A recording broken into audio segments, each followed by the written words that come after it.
The following is an NCAA Productions presentation. Last year, Princeton broke Syracuse's heart with a 10-9 sudden death double overtime win for its first national championship. This year, goalie Scott Bacigalupo has helped the Tigers to the brink of another national title. Matt Reinhardt will be trying to help Syracuse erase the memory of last year's game. He led the Orangemen with 46 goals. With Matt Reinhardt's offense and the goaltending of Chris Surran, Syracuse has its sights set on a 5th national championship.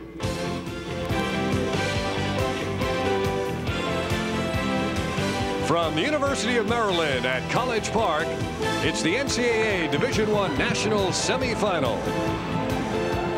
And today it's the 3rd-seeded Syracuse Orangemen meeting the number 2-seeded and defending national champion Princeton Tigers. Hello again, everybody. Dave Cohen along with Leif Elsmo, and welcome to the classic rematch of last year's championship game. Syracuse, a team that likes to go up-tempo, run and gun, flashy, against the team that I don't suppose will want to change their stripes, the Princeton Tigers. They dominate with defense. They certainly do, because they've got the best defense many people feel in the country, and it starts with the goalkeeping. Scott Bacigalupo, the best in the business, Division I first-team All-America. He'll be tested today, but let's take a look at the team from Princeton on the offensive end, because offensively, they are led by Kevin Lowe. And Kevin Lowe is a tremendous force on the offensive end of the field. He has 65 points coming into today. That's more points than anybody on the field. But the key is defense. And defense on this team is led by David Morrow. He's from Troy, Michigan, the best at that position last year. David Morrow's now a senior. He's cut off his ponytail. He's gone to the conservative look, but he hasn't lost a step in terms of his defense and his speed on the field. Now in terms of Syracuse, well, maybe they don't have the big names like they had in the past, but Matt Reinhardt has shown, at least on one occasion, he can be the sky rider. He can go air gate too. He can do it all. He likes to dive into the crease. You're right, but this is where the offense starts. They've got a lot of guys that can score on Syracuse. You don't know where to focus, but this is one of the places where you'll have to focus. Matt Reinhardt has 46 goals coming into today's game, more than anybody on the field. He's a goal scorer, and he is going to be tough to stop. But this team works and breathes off transition, and the transition primarily is going to start in the midfield with guys like Charlie Lockwood, a first-team All-American player who is impossible to stop when he gets a full head of steam. We can't talk about this game without talking about the goalie. Scott Bacigalupo is the #1 goalie in the country. He won the award this year, but a lot of people feel Chris Surran is very close, if not the equal. Both goalies are very tough. Bacigalupo has the reputation, but Surran has come up very big this year. As we look at Bacigalupo and then Surran, Surran is the one, a little bit underrated, but this year when they have really needed him to be the big stopper, he's been the guy to do the job. Last year, Princeton coach Bill Tierney said with only 1 day to practice, Syracuse might not have been ready for Princeton. They've had a whole week this time around. No surprises this year. Last year, Princeton's speed surprised Syracuse, so they got that big lead early on.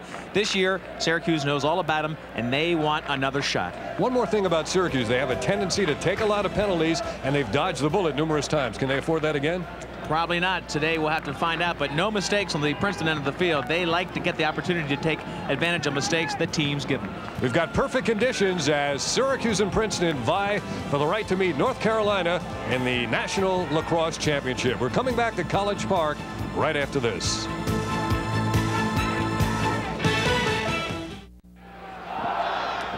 Back with you at Byrd Stadium live as we get set for Princeton and Syracuse in this NCAA Division I semifinal game. Let's check the starting lineups. First, beginning with the Orangemen of Syracuse on the attack, Jamie Archer, Steve Bettinger, and the high-scoring Matt Reinhardt.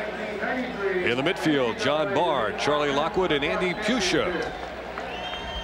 The defense is Rick Beardsley, Pat Kugelman, and Reggie Thorpe. And they're playing in front of Chris Surran, 65% save rate. Now the Princeton Tigers. They've got Scott Conklin, Taylor Simmers, and Kevin Lowe on the attack. Tor Morrow, Scott Reinhardt, and Brian Tomio in the midfield. And there's David Morrow, Nick Lane, and Josh Miller, the Princeton defense. And they're in front of the goalie, Scott Bacigalupo. Princeton is coached by Bill Tierney, graduate of Cortland State University, and he has led Princeton now to 4 consecutive appearances in the NCAA and, of course, the national championship. And his opposing coach today is the Hall of Famer Roy Simmons. He's been at Syracuse since 1970, and he was preceded by Roy Simmons Sr. for 40 years before that. And to date, the Orangemen have compiled a season with but 2 losses, losing to North Carolina and losing to Loyola of Maryland. And of course, those losses came early in the season. Michigan State was a win, so it was really Carolina, Loyola. Those are the 2 L's on the season.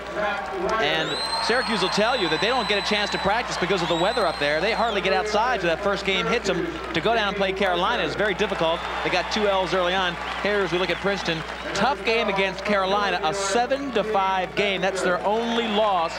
And that tells you the kind of team they are. They have to dictate tempo.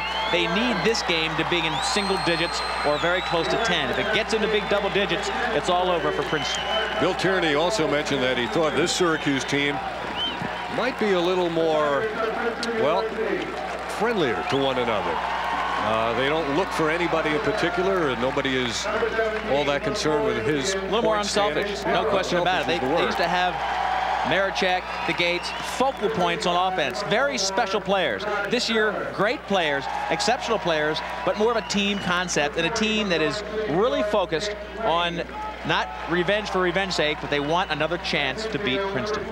Well, if you can't be part of the action here at College Park today, you still can order the 1993 souvenir program just by sending $7 to NCAA Lacrosse Programs. The address is 904 North Broadway, Lexington, Kentucky 40505. This is the very same program that is on sale here today at Byrd Stadium. What a memorable day this has been for the college lacrosse fans who have gathered here. You couldn't ask for a prettier setting or more cooperative weather.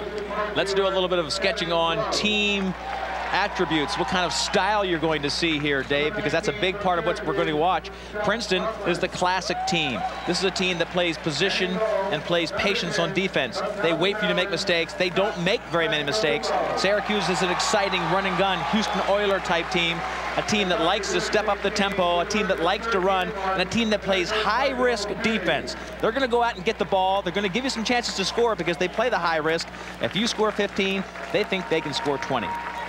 We could almost use the same analogy talking about a basketball meeting between the same schools. And there is the Princeton Tiger huddle around Coach Bill Tierney.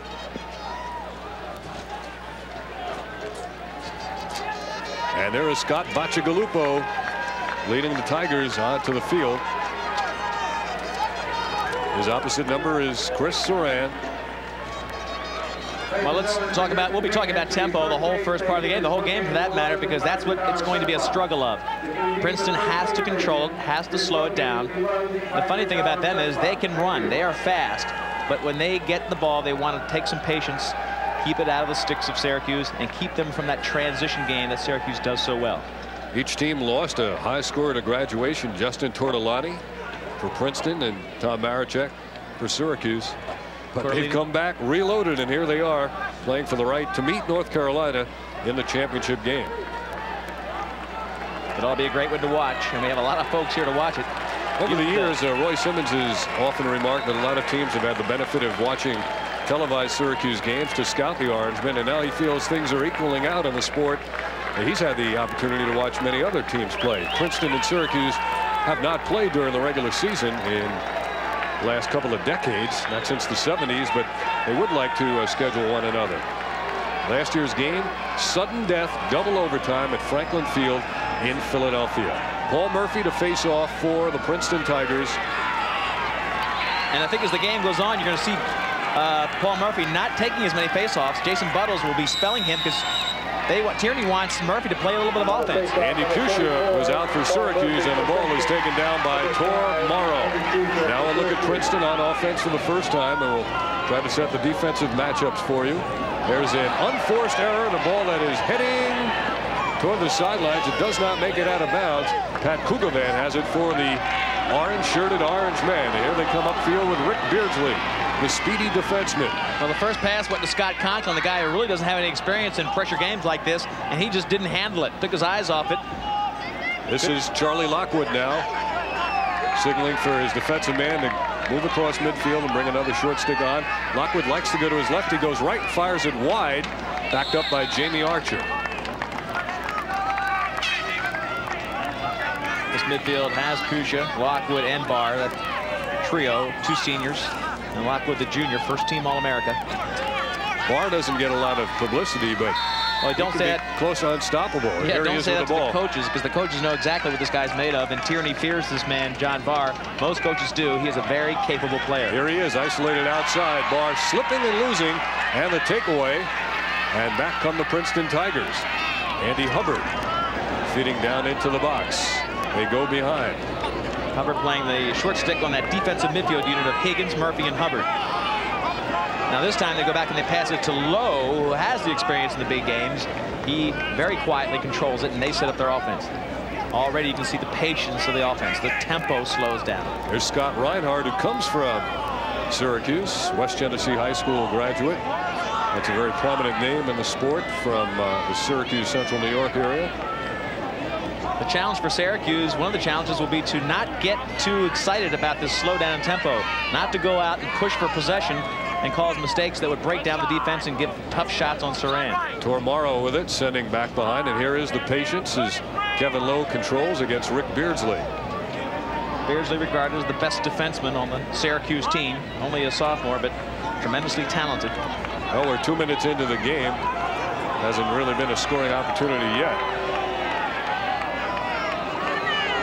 Syracuse is going to take some time off the clock. Crowd booing a little bit. Andy Pusher matched up there with Tormaro. He starts his move. His shot is deflected wide. Lost on the far side by Lowe and stays in bounds. Reggie Thorpe, number 10, is digging. Beardsley has it. He did have it. And Syracuse now has the ground ball. Kugovan overshooting his man at the midfield. Bettinger will try to get there, and this is a swipe attempt. So Syracuse is yet to carry the ball across on offense. Everybody on the edge of their seat here, the thousands that have come to watch this matchup, because they expect, even though Princeton wants to slow the tempo down, Bill Tierney likes to take a little air out of the ball, they expect a fast transition game at times. Both of these teams can handle the ball well, and both of them are very fast. Right now, they're both feeling themselves out like a heavyweight fighter might do, and they're just taking them time to get comfortable with the field and the game conditions. Mike Doyle is on in the short stick midfield now. Ball on the far side, defended by Chad Smith. Princeton has had a couple of shots, none even coming close to the cage, being minded by Chris Surran. You'll see the referee wave his arm. That box defined by the dotted lines and the line to the right of the goal. It's 20 yards from the goal mouth. That box, 40 by 40 it turns out to be, is the goal area. And you've got to keep the ball in there. If you take it out of the box like they are now, you'll have 10 seconds to get it back in and continue the offense. Scott Conklin with it. He gave it up. And now Don McDonough. There's a flag and a delayed call going against Syracuse. They get it back to McDonough. He shoots. Saved by Chris Surran. And now we'll get the assessment of the penalty against Syracuse. And the Orangemen will be a man down here in the first quarter with no score. I think it's going to be a push on Wittick. Wittick plays the defensive short stick. And there it is right there, the shove. You can get equal pressure. Normally that wasn't a blow that would give you a penalty because the Princeton player was sort of jumping up to make the pass. It looked rougher than it was, and they got the benefit of it. Now the extra man opportunity. Syracuse has killed off only 23% of the opposing extra man opportunities have resulted in goals. And pressure applied. Beardsley helps on the takeaway, and here come the Orangemen in transition. Now if they get it into the box, the penalty will be released. This is where they like to shoot. And taking it in all the way and misfiring at the last minute was Chad Smith. But the Orangemen will keep it. Well, that has to help them get relaxed, because that's what the Syracuse Orangemen love, the transition play. And Smith had a chance to really get the game off to a good start for Syracuse. He's had 4 goals on the year. Now the Orange in the settled offense. A slot is open, and Syracuse pays the price. And Bacigalupo and Ryder get into it. Well, Higgins came over on the slide, but Dave, they were out of position. They really weren't set up right. And Syracuse had a chance to get a hard shot. Higgins knew he was out of position, or somebody was. Higgins, number 25, made the slide, and he gets the penalty. It looks like they may have gotten an additional penalty because of some mouthing off down there. Yeah, flag was thrown. I think it was just one official tossing it to the other and put back in his pocket. Now watch, this man's wide open. Here comes Higgins sliding in at the last minute. He took the penalty because he knew that was going to be an open shot by Dom Finn. Now Bacigalupo comes out and makes a wild swing. The bottom line to all that is that it's a 6-on-5 extra man play for Syracuse. Todd Higgins off for the push. Syracuse with Archer behind. Archer, a one-hand catch. Bettinger, he goes to the left hand, passes across.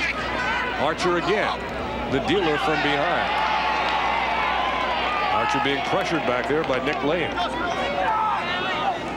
Who will score first? Lockwood fakes right, looks left, fires, in and out. Hit the pipe and came out. Princeton's going to get it. Pipe shot really saved him. And now Princeton will get the ball out of bounds. Paul Murphy will bring it in.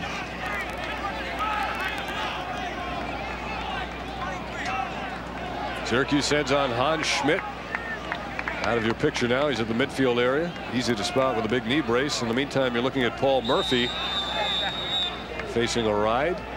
Archer will come back against Bacigalupo. And now they get it to the midfield area, and a blindside hit knocks the glove right off the Princeton player. And Syracuse's Mike Doyle picks it up. He's got Arnsman to his left and right. And he slows down. Syracuse very patient in timing their opportunities as far as hits, slides, and aggressive defense. That's a very good idea for them to do, Dave, because they get themselves in trouble with aggression against a team of this caliber. Now Matt Ryder will hold to allow some short sticks to come on. Ryder behind. Reverse shot. Change of direction. The cage is open.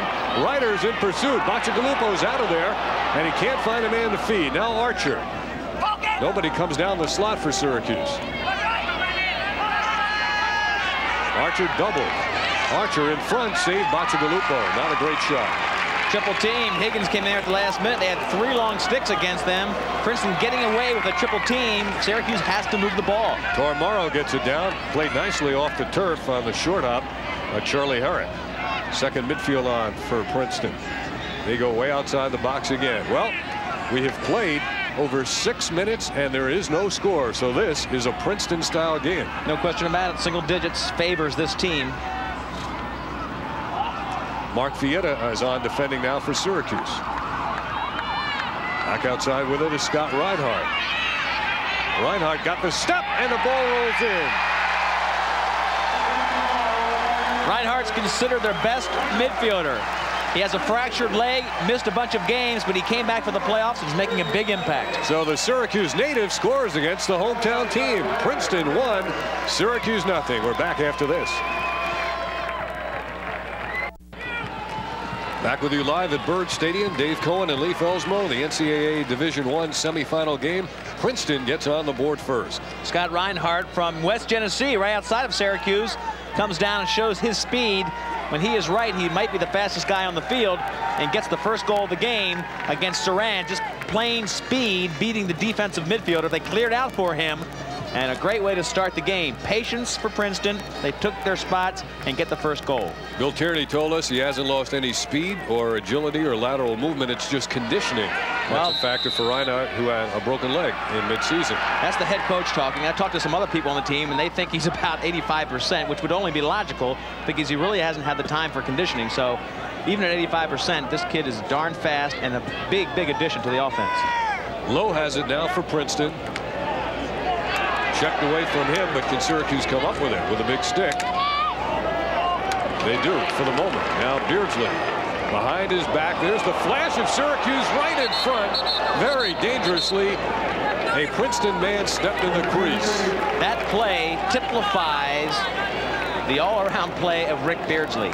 He'll do the most spectacular play for you to get the ball, and then because he is so much of a great athlete, he'll do one of these and just drive a coach nuts. Flips it over, almost gives it away, and gives up an easy goal after making a sensational takeaway play from Kevin Lowe, one of the best in the business. Reggie Thorpe just got that pass away as he was checked from behind. Thorpe playing close defense. They like to use him as a long stick, but really they want to keep him on the field with Kogovan, Beardsley, Chad Smith. Those 4 guys they'll try to keep on the field. Those 4 long sticks. John Barr has it now, and he sends behind to Archer. Last year, Princeton shut out Syracuse in the first quarter, and that was a streak of about 39 games or so since anyone had done that. And Princeton appears to be doing it again. Midway through the first quarter, they lead it 1-0. Here comes Murphy running away from Barr for the moment. Barr's got his stick stuck between the arm. Princeton working from behind. Coach Tierney for Princeton has a lot of defensive packages. Will try to keep up with them for you, but they slide from all different areas, and they will confuse an offense, and I'm sure they're having a little bit of confusion effect upon the Syracuse offense right now. There was a flag thrown in the crease area. Away from the ball, it's against Syracuse.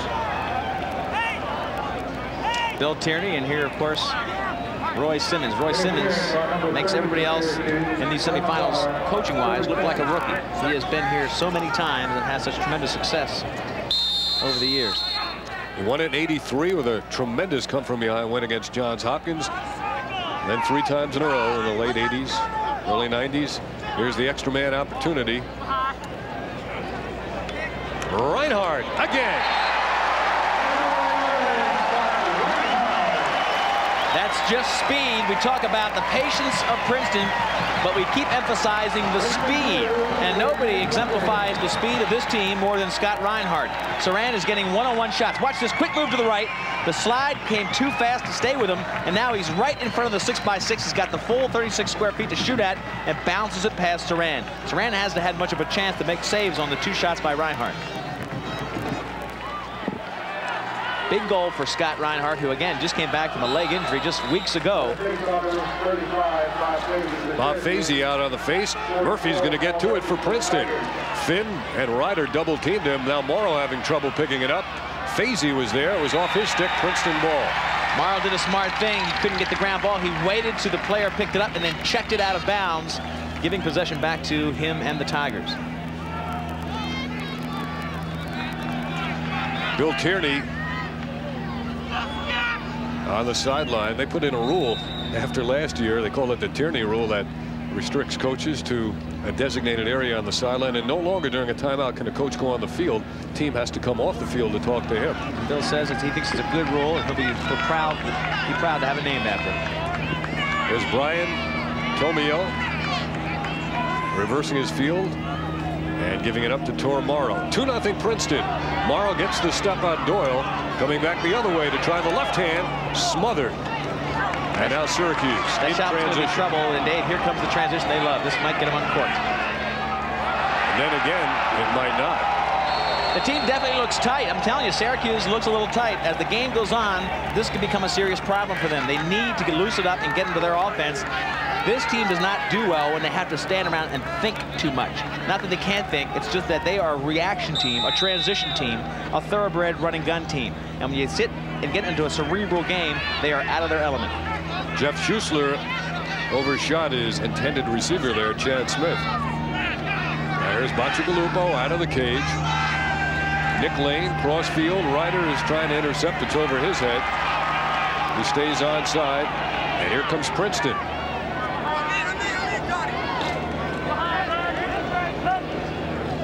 Two-goal deficit is manageable. 3 goals could be tough, especially when you're not generating much. Big save for Surran. You give him a chance, he'll make it. Princeton gave it up on the sideline as Thorpe went 1 against 2. Pretty good diving effort there on the sideline by John Burstein from Denver, Colorado. One nice thing about the roster here as we look at Surran, the roster of Princeton, is that they represent the country and the growth of lacrosse so beautifully. They've got players on there from Colorado. They've got some players on there from Michigan. Morrow, the best defenseman in the country considered, is from Troy, Michigan.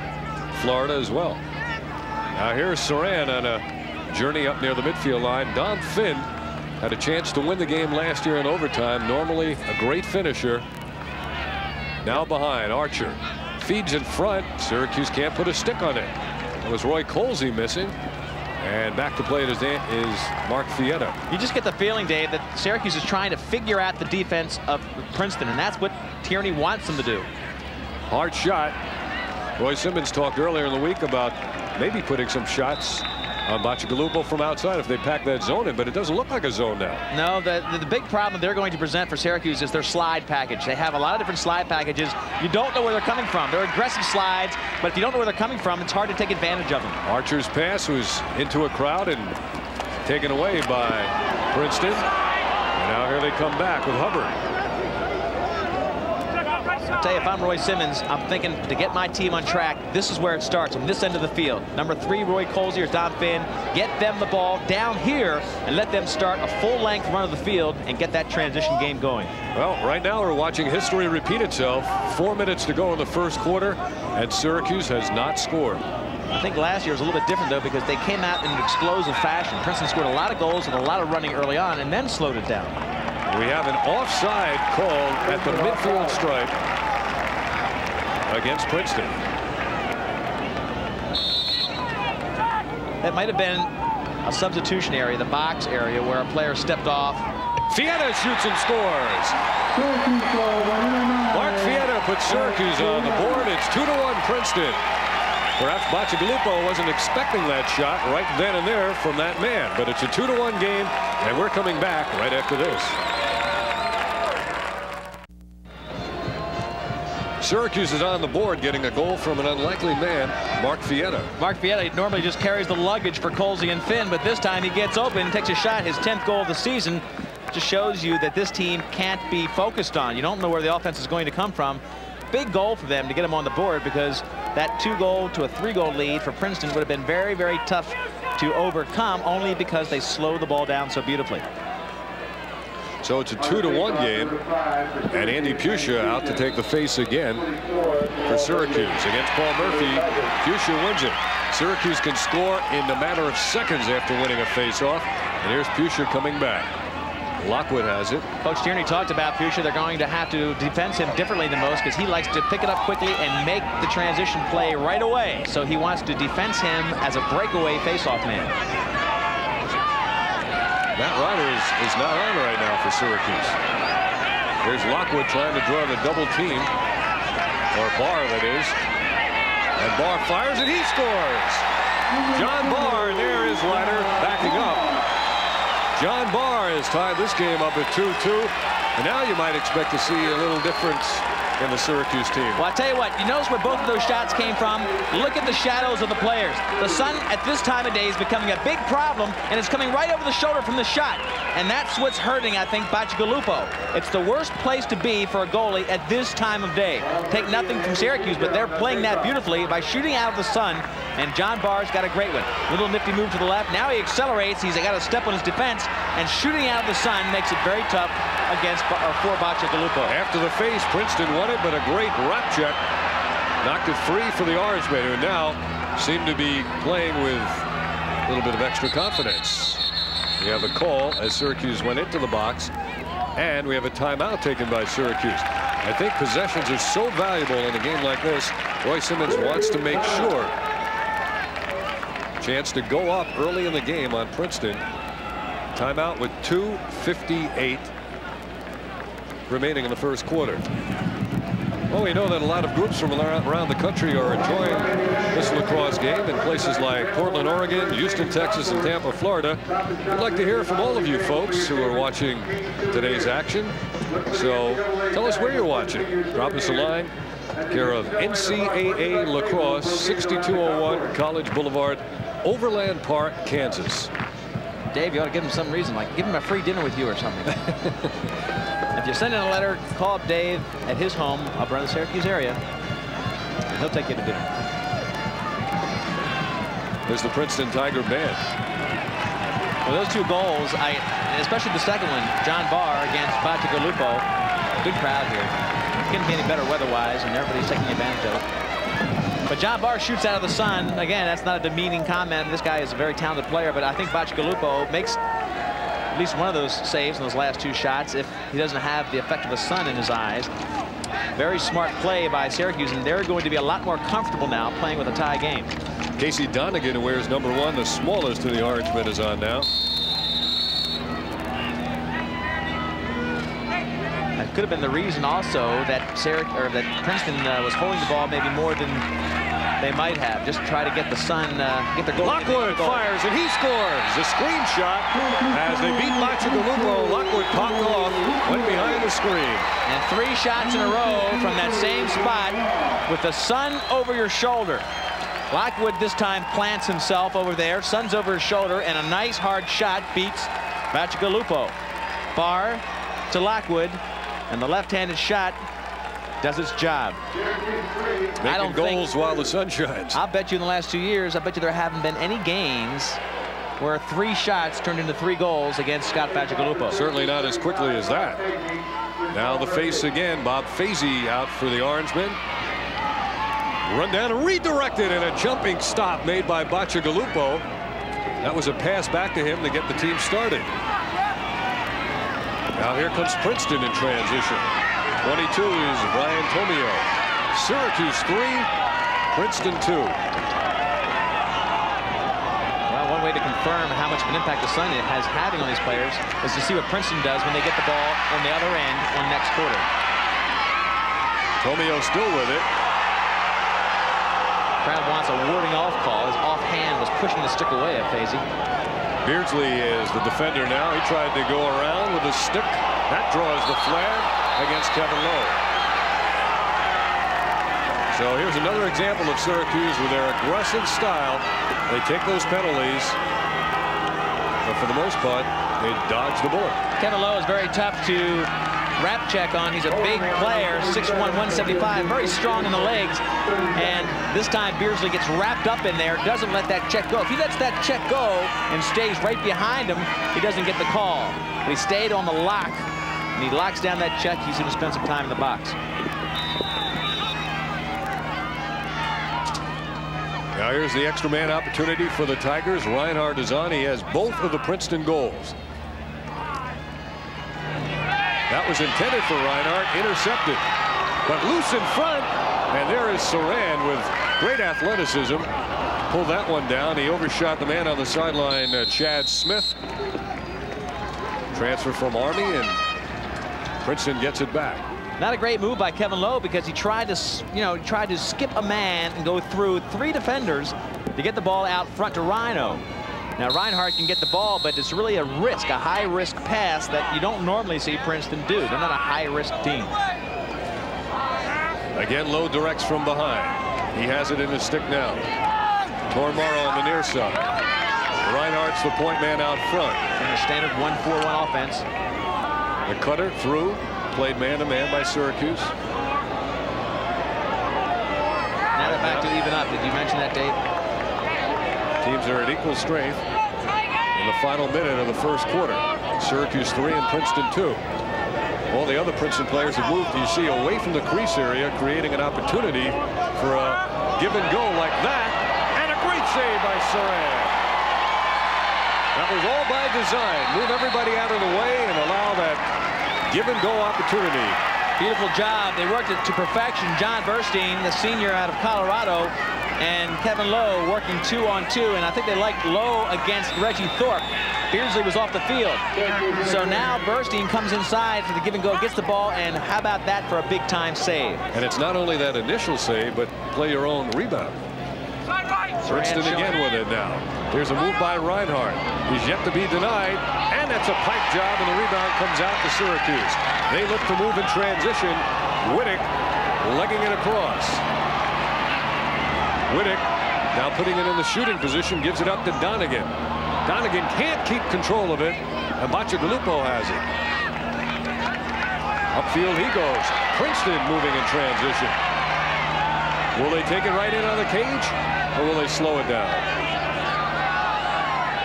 Simmers. Here's a save by Surran. The rebound in front, and a shot that's wide of Surran. And that is the end of a very exciting and highly competitive first quarter with Syracuse on top of Princeton 3-2. We'll return right after these words.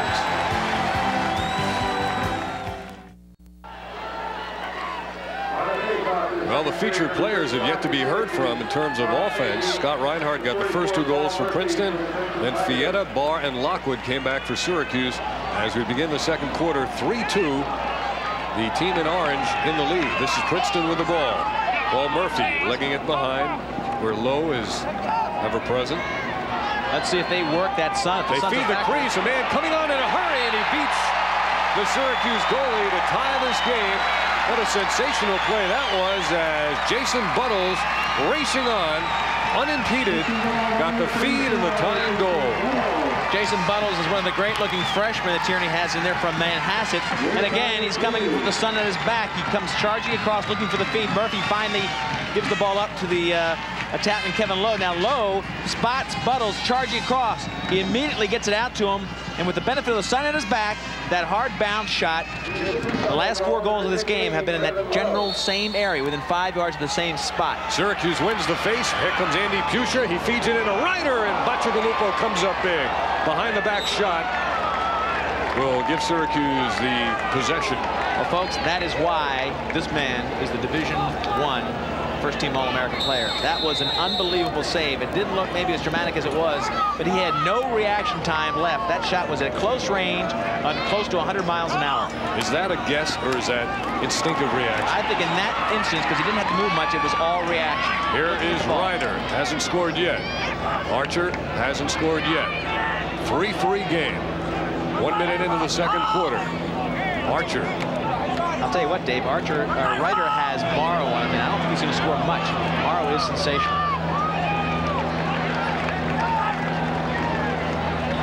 Archer playing patiently.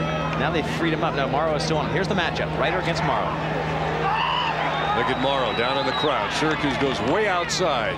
Played there by John Barr. He's got one of the goals. Now Barr has it, moving in from the left. Stop and go.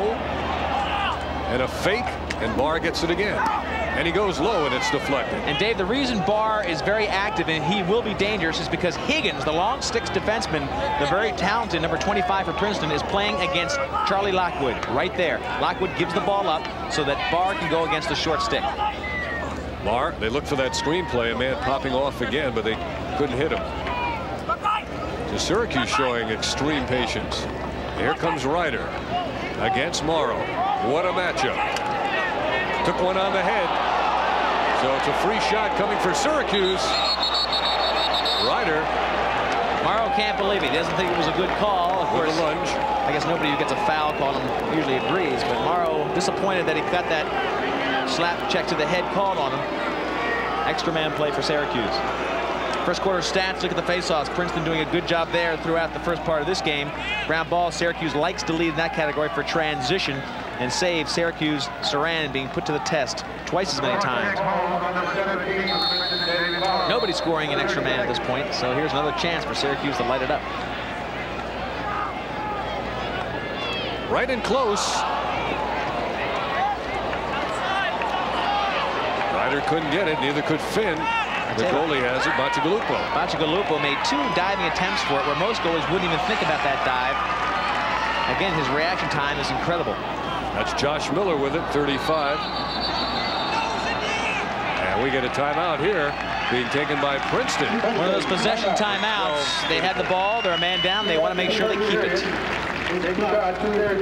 So there's a timeout on the field with the score: Syracuse 3, Princeton 3. This is an NCAA Productions telecast.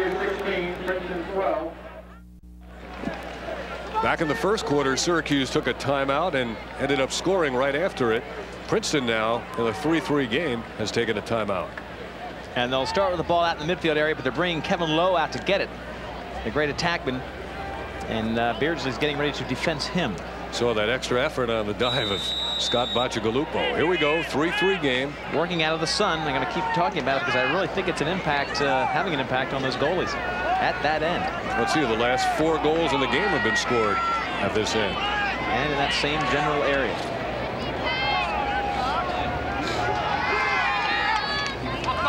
Taylor Simmers. Reggie Thorpe plays in, goes in front of the pick, will cut through the crease. Simmers a tough kid, only 5'8", 150. As he's listed at 5'8", he's probably more like 5'6", 5'7". Tomio on the move.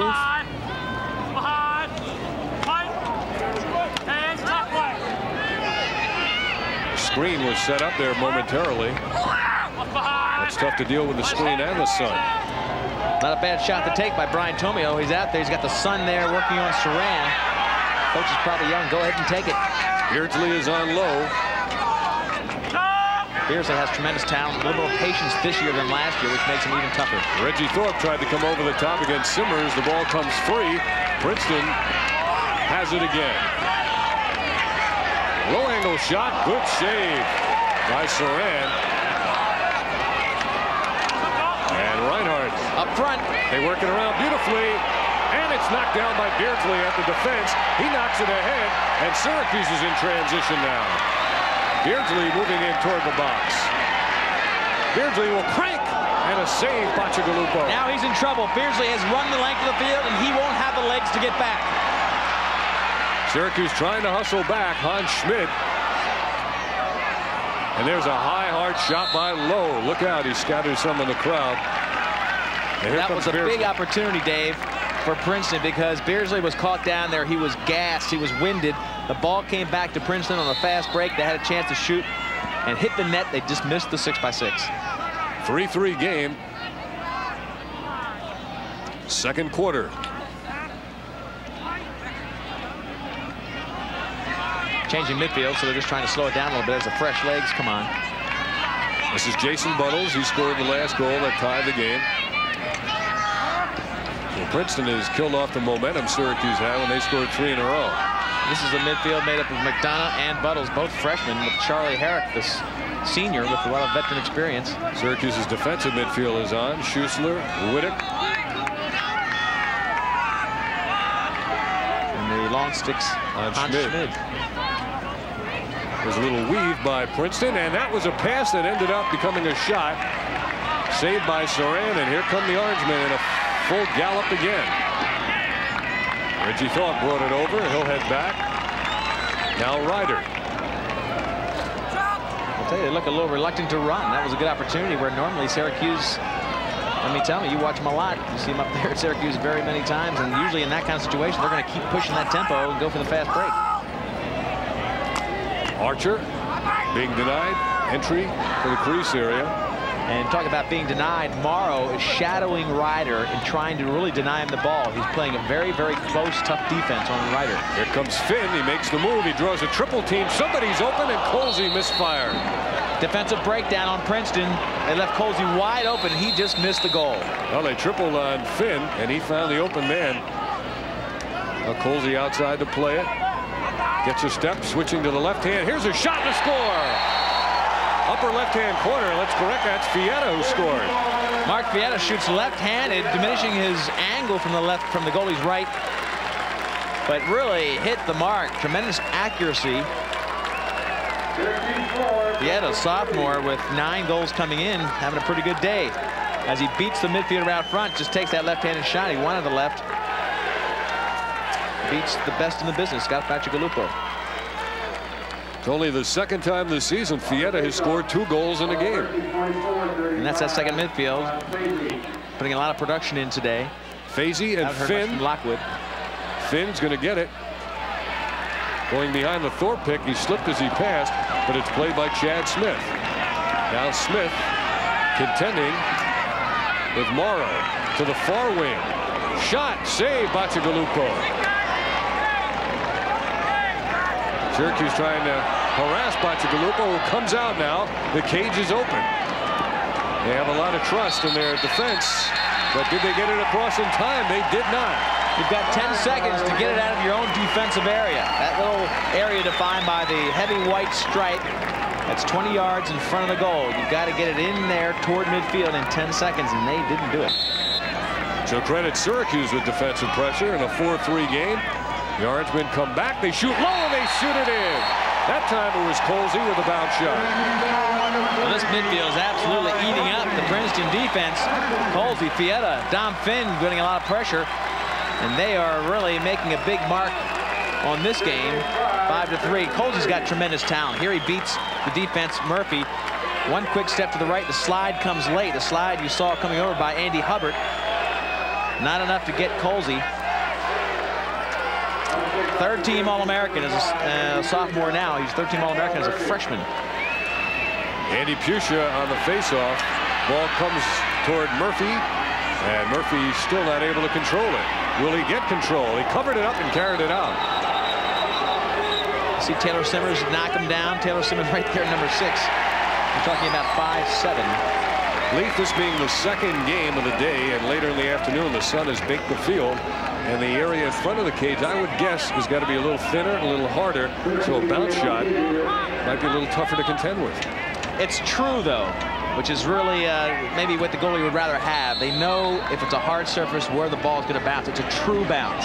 When you have irregular surfaces, a little bit of wet surface, some softer spots out in front, tougher to read, tougher to know what spot it's going to hit. I think the goalies would rather have a totally hard surface so they can be very confident where that ball is going to bounce. 5-3 Syracuse, biggest lead of the game for the Orange men. Princeton had an early 2-0 lead. Lockwood gets the step and fires. There's the laser, Charlie Lockwood. Oh, they're starting to blaze them in now. That same spot that Colsey shot from. Colsey bounces one low, and that one, laser, was very accurate description of that shot. Charlie Lockwood, All-American midfielder. Watch, high and hard, and right past Scott Bacigalupo, who looks a little bit unsettled. And Princeton is going to take a timeout as they have fallen behind 6-3. And this crowd. Isolation on Scott Bacigalupo. He watches that laser shot hit the net. Really not much to say about it when you get that close with that much velocity. The crowd has really gotten into it behind the Syracuse bench. 6-3 will return to Bird Stadium right after this. The game, there is a 3-goal deficit. 3-goal margin for Syracuse, a deficit for Princeton. Andy Pusha has been taking the majority of the faceoffs for Syracuse in this game.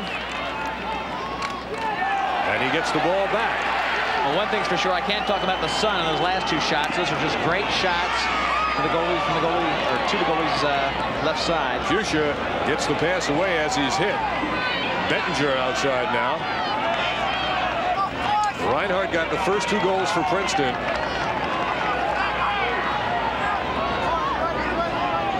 Since then, Syracuse on a 6-1 run. Here's Bettinger. Man popping out. And now they finally throw it to his way. It's Fred Amaya. So Syracuse comfortable enough now that they're running a little bit of a third midfield.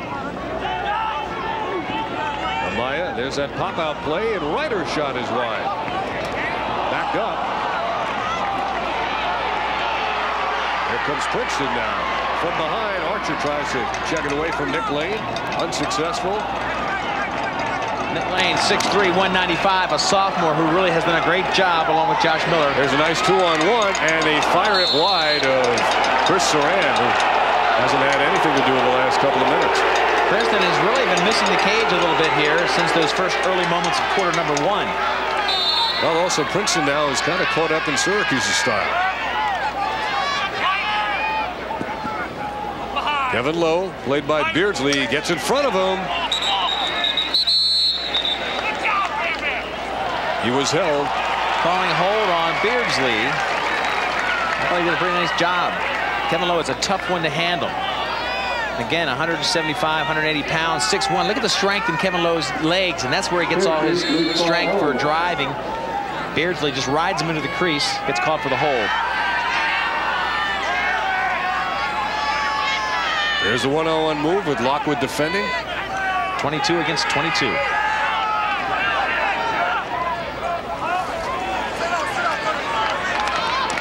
And another shot that bounces way wide of the cage. Really has been a problem for them lately, hasn't it, Dave? They haven't really put pressure on Surran. They've been missing the cage. Did you see that? On the sideline, Reggie Thorpe and Taylor Simmers. Princeton will keep it. Reggie Thorpe called for the push. They've had the advantage of the sun and really haven't had a chance to get many shots. Tierney trying to get the offense the way he wants it. Sideline play again. Thorpe drives out Taylor Simmers. Syracuse has scored 3 straight goals in this game. We're under 6 minutes to go in the half. Of course, the key to that for Roy Simmons is his team gets more comfortable. They handle the ball better. And when they handle the ball better, the transition game starts getting in full gear.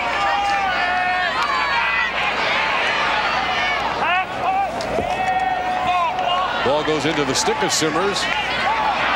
He beats a check by Lockwood, goes to the left hand, and there's a flag thrown after the shot. And Reggie Thorpe, I believe, is heading to the sideline. Boy, Thorpe is really working over Taylor Simmers. Simmers took that shot to the last moment, really paid the price for it. Now, you're fair game. If you have the ball, you can, the body check is legal. That might have been a little excessive. As long as you hit above the waist, below the neck. So unnecessary roughness is the call. Now the defensive midfield comes on for Syracuse. They continue to take those penalties.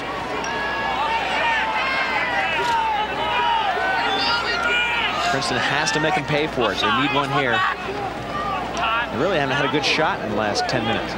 Oh, an unforced error as Reinhardt was thinking shot before he caught it. Syracuse gets it and loses it. And they may get it back with the numbers. Right now it's 4-on-3. Save Bacigalupo. He's out of the cage. Princeton has it with Reinhardt. Gets a stick in the face, and now the flag comes. Syracuse doesn't like that call. The bench is going crazy, but they're going to get a call for a check to the face. Should be a slash, another minute penalty. Matt Ryder guilty. John Desco, the assistant coach. Nothing planned on that. Ryder was just very active with the stick, and the stick went high.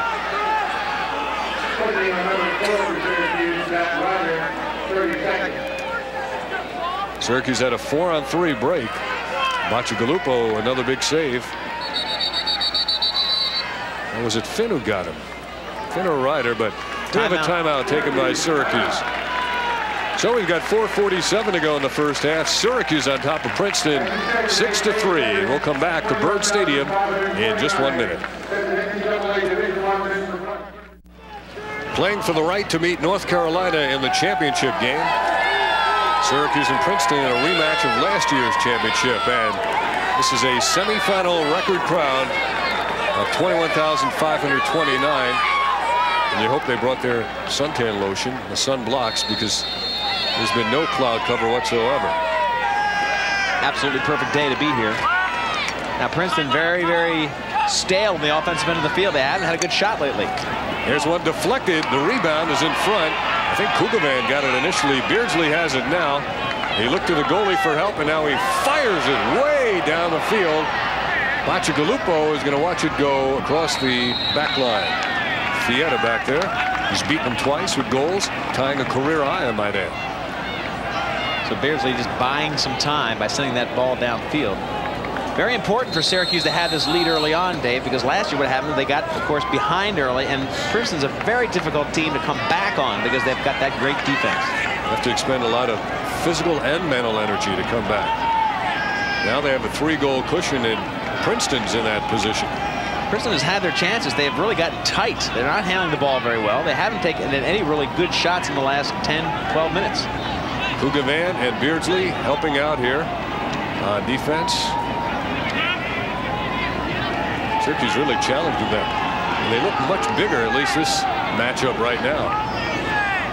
There's Fietta defending. Another good shot, but again, wide of the goal. They haven't been hitting that 6x6, and maybe we've got to credit Surran, who made some great saves early on. Now he's got the offense thinking that they've got to shoot the perfect shot.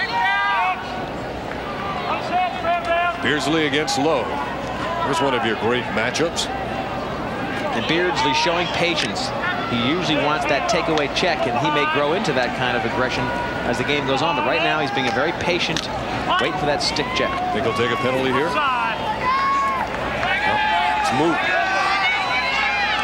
Reinhardt. Good matchup here. Reinhardt very speedy. And Mike Doyle. These are former high school teammates. A little tap maybe on the top. Reinhardt gets the angle and again wasn't close on the shot. That's really been the difference for Princeton. They've had shots, but their shot selection is okay, but they're just not hitting the targets. Their accuracy is way off. Another possession now. The pop out by Simmers. He couldn't get it away. Schussler came out to play him.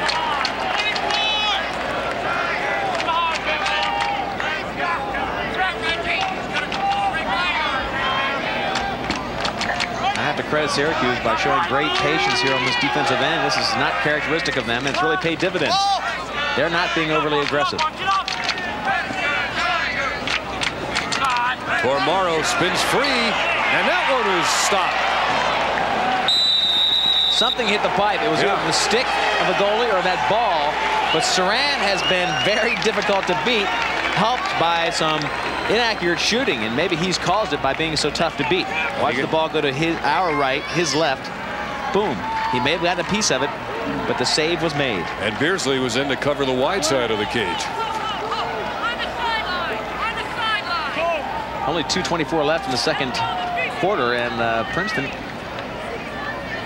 really letting a lot of opportunities go by. They're going to be haunted by that because they've had great shots here with the sun in the face of Surran and have not really gotten any goals to show for it. Surran and now Colsey in the midfield area. Princeton not challenging Syracuse that time. Higgins goes to Colsey. That leaves Barr against the short stick Murphy, and that's the matchup that Simmons wants to try to take advantage of. Outside, Finn dribbles it once. Maybe he likes this better. Working against Hubbard. Right. Finn tried to go right, couldn't go. Nearly slipped. He's going to be doubled. Gives it up to Colsey. He comes in. He bounces his shot. Higgins made an early slide, Dave, and he almost had to pay for it by letting Colsey come in one-on-one against Bacigalupo. Here comes Ryder, who's not been heard from. Morrow is on him.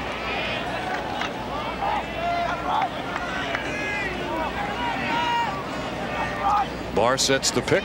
Finn goes off of it. Now they give Finn operating room on the left. Dom Finn.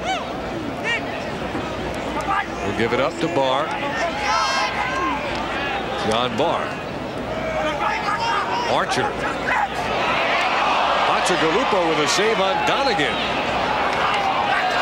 Now a pass or a shot? That's a pass. Princeton ball. Bacigalupo very vocal down there, really congratulating himself for the big save. He needs that kind of emotional lift. Has not had a great quarter. Now we have 1 minute to go in this half. That illustrates how well Syracuse has played defensively.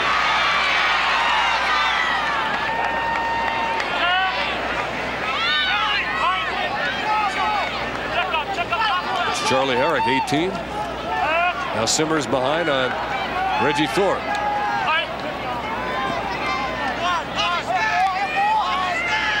Down to 35 seconds to go. They're going to make a change, and the coach is yelling, "Stay on, stay on." There's only 20 seconds left, 30 seconds left. There's Lowe with Beardsley. Knocks the ball free.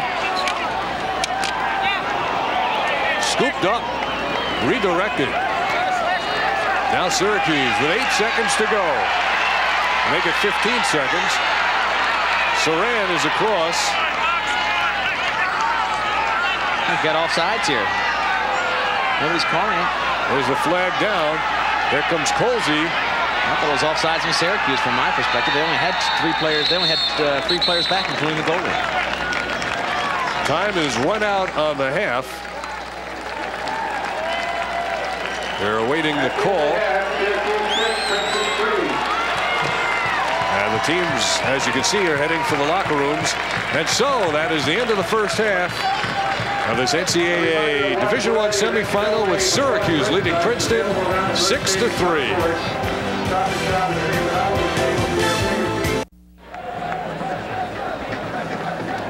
Syracuse and Princeton. A year ago it was 10-9, double overtime, sudden death. Princeton won it. Here at the half, Syracuse leads Princeton 6-3. North Carolina won the other semifinal game by downing Johns Hopkins 16-10. Carolina was down 7-5 in the half of that game, made a tremendous turnaround of it in the third quarter, and now Princeton will be faced with trying to do that. Well, Princeton fans look like they have plenty of hope left. I tell you what, 6-3, everybody's in this game. Tierney knows he has to get his team to hit the goal. They've been giving Surran, who's had a great first half, too much credit. You've got to put the shots on the goal. Last year at halftime, Princeton led 7-2. We just talked about that.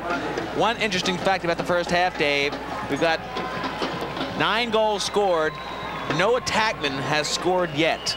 During the season, these 6 guys scored 140 goals. Nobody has been able to score yet from the attack position. Does that tell you it's a standoff between the close defense and the attack? It's been a good defensive struggle won by the defense, and the coaches are initiating offense from out in front. Fuchsia and Murphy as the second half begins. Murphy comes up with it. He went down a couple of times, and there is a whistle. And a violation that'll give Princeton the ball. And quickly they mark it ready for play. A swipe attempt by Ryder at Murphy. Pusha with a unique takeaway. Wrapping around behind him. I can't believe he got away with it. From here, you heard it smack something. The referee was right there, so it must have been a clean check. That was fabulous check. I don't think I've ever seen that. The rap check has become part of the arsenal. All defensive players in the midfield. Now Princeton trying to draw first blood here in the second half. Syracuse applying the aluminum liberally. Beardsley legally. Kevin Lowe can protect the ball very well in the feeder position, but Beardsley is really working him over. And I've got to give Beardsley credit. He likes to take it away, and he's not being tempted to do that. As long as he just keeps Kevin Lowe at bay and working him over, he'll be successful. Here they are again. 47 is Beardsley. The man with the ball is Kevin Lowe. This is a big step in maturity for Beardsley, who's really heretofore been pretty much of a loose cannon. Great talent, but you just don't know what he's going to do. Kugavan and Conklin. Conklin got free, comes in, and there is Surran down for the save.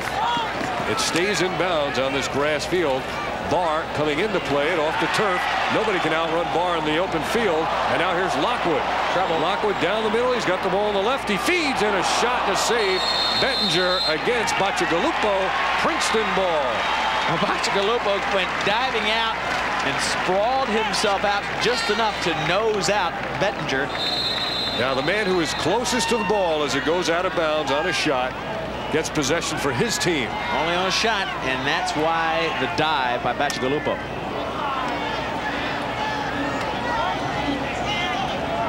Syracuse has Mike Doyle on, along with Chad Smith. Defensive midfield's on now.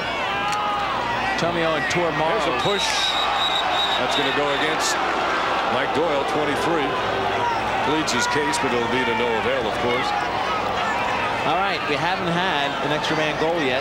We talk about that consistently, how Syracuse will go ahead and be aggressive on defense, put themselves in a man down situation, and not really pay for it.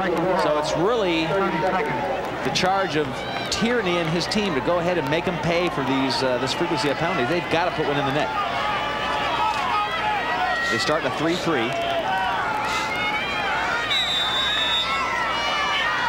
Here is Princeton. They've missed on 5 extra man opportunities. They'll get a shot and hit the side of the cage. The rebound, the outlet by Surran quickly. Surran catches his breath as the Orange men move it upfield in a hurry. They get it into the box, and that releases the penalty. Whittick.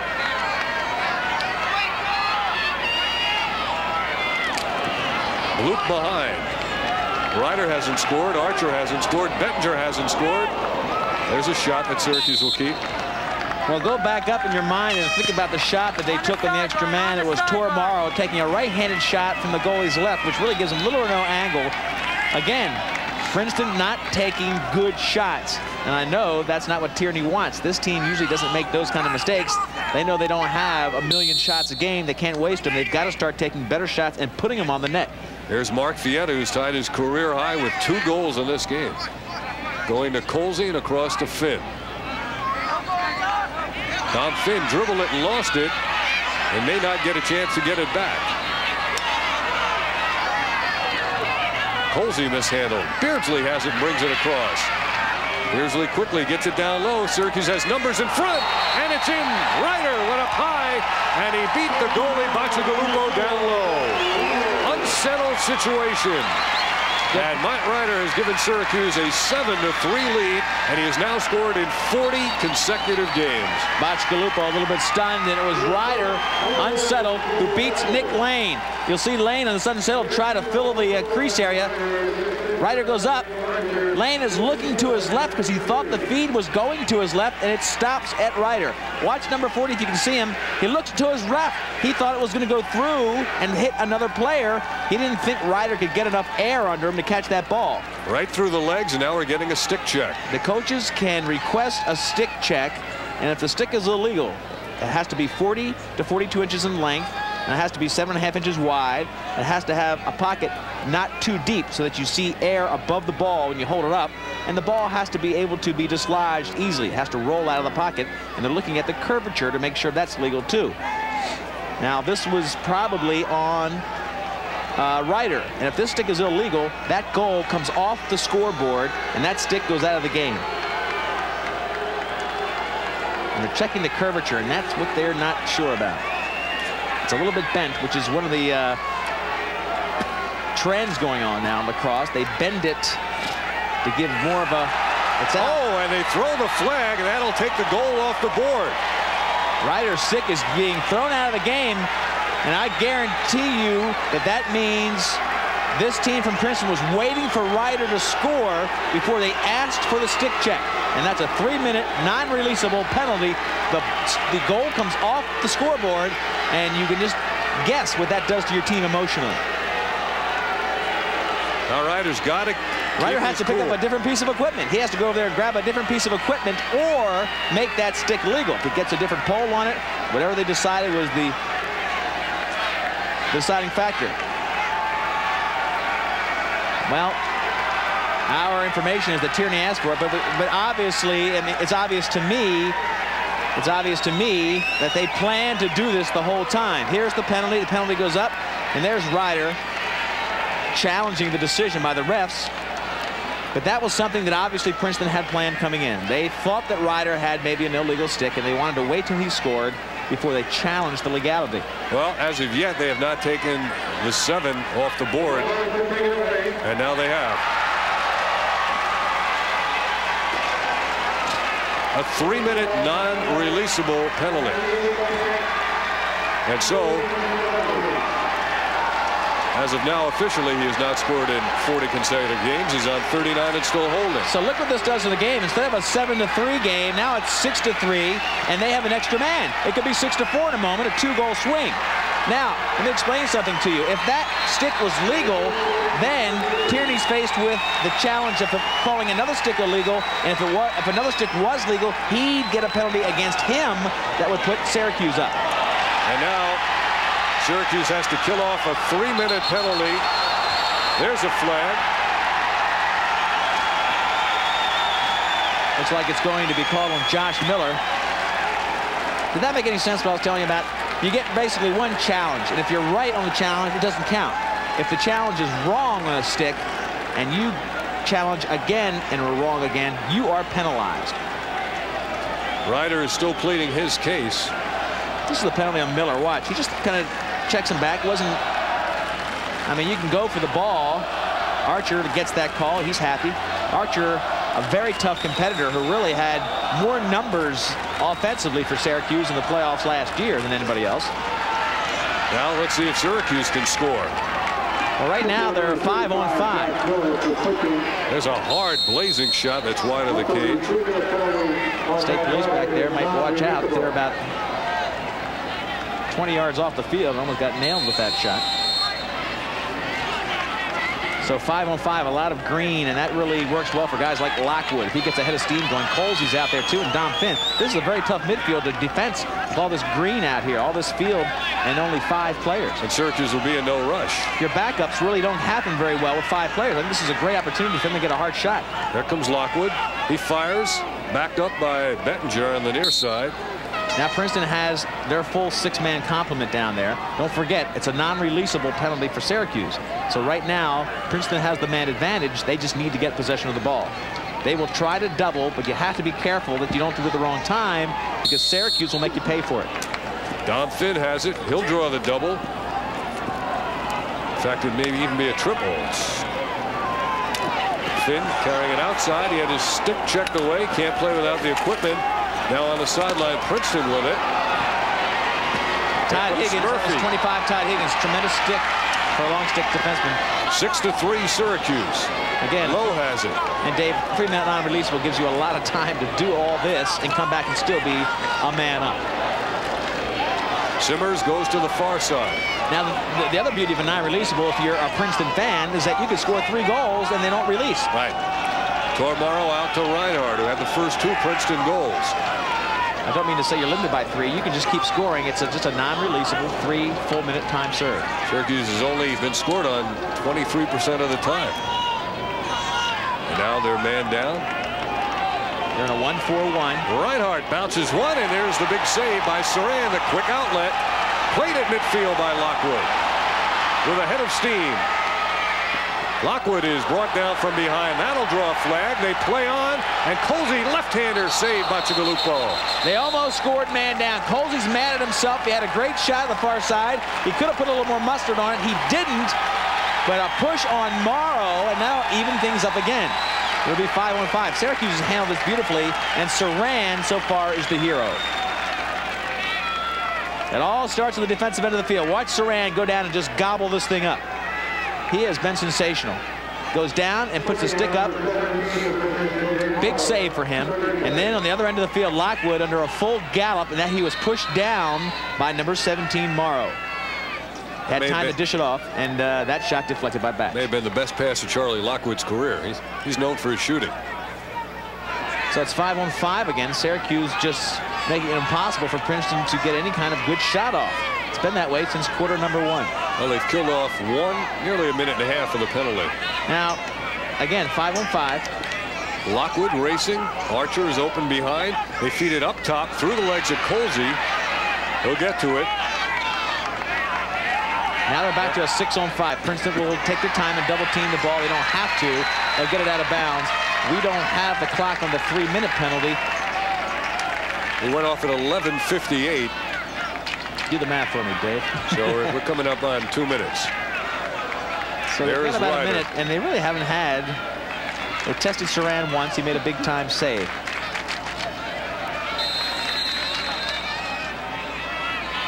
Now, what kind of emotional lift this would be for Syracuse if they could just turn back the offense of Princeton and come out of this with still a 3-goal lead. Back behind, it's low. Morrow. Colsey. Even up. We're all even. Deflected and smothered. And now Colsey back for Syracuse. Splitting the defense. Roy Colsey. That was a sweet move. He just did a little fake over the head. Here's another move. He just dodged right over the top of the head going forward and dodged the check. Colsey with tremendous talent. Ryder is back on in the game, obviously with a new stick. Colsey has 24 goals. Low bouncing shot. Archer's there for Syracuse. 8:19 to go in this third quarter. 24 goals, I was going to say, before this game even. So Colsey, a big offensive force.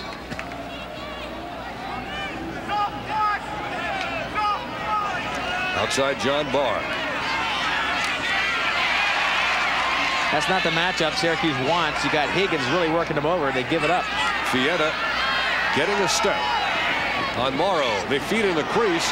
Colsey had it knocked away, and that ball's going to go out of bounds. Princeton will have it. Nice check by Brian Tomio. Came over there and just checked it right out of the stick of the Syracuse player. And out of bounds to give him possession. But the possessions really haven't mattered for Princeton because their offense has not generated any kind of pressure for Syracuse. Anytime they do get a shot off, either they're missing the goal or Surran is there to gobble it up. 2 goals to start the game, 1 goal since. Here come the Tigers. Here's Morrow, the defenseman who can fly. Well, that's the kind of thing. He's trying to ignite something, and he's one of the leaders on this team. So, as a captain, he wants to bring it down there and get that offense cooking. Jason Buttles, 34, had the last Princeton goal. That was about an hour and a half ago. Seems like an eternity. It's been total Syracuse. Here's a chance and a save. Tremendous save by Surran. So far, the MVP of the game is Surran, not Bacigalupo. He is keeping this game a 3-goal lead for Syracuse. Reggie Thorpe hung that stick, and they got him from behind. Now back comes Princeton. Nick Lane. He gets it off on the far wing. Here comes Morrow. Morrow whips it ahead. Heads back across.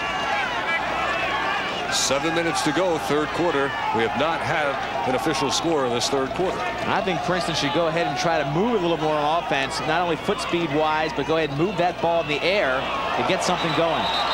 What's that call going to be? That'll be a hold. They actually pulled Simmers back down to the ground, and with possession, that should cost them 30 seconds. Watch this corral. Whittick comes over with the check and then just doesn't release. It's still 6-on-6, so that was a technical foul. They said the ball was loose.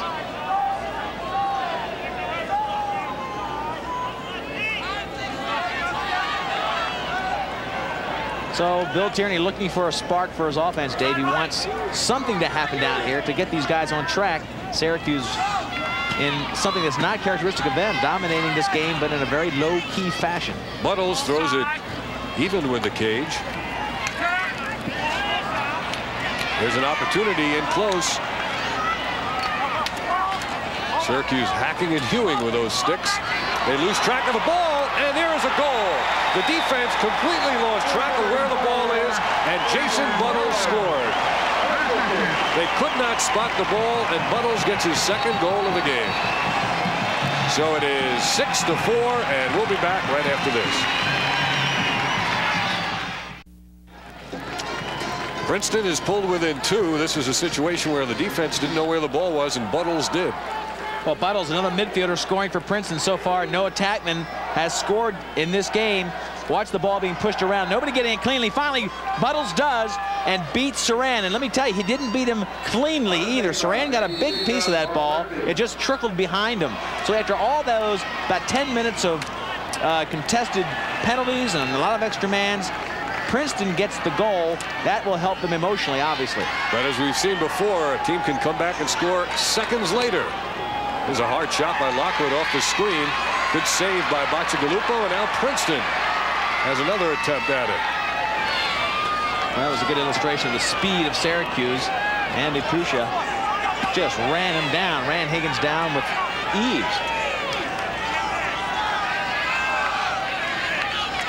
6-4.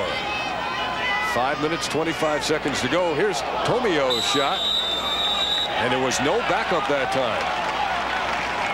Kind of thing you won't see Princeton do a lot. Tomio came down, took the hard shot. We've seen him either miss the goal or Surran makes the great save.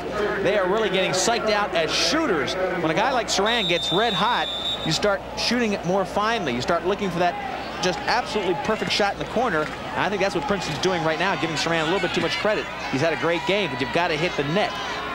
And not to back it up is something that you won't see Princeton do twice in a game.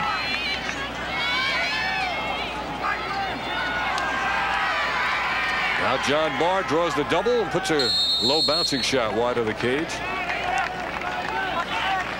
See if we can pick up what Ryder's using as a stick. You see him trying to get a good sense, good feel for it.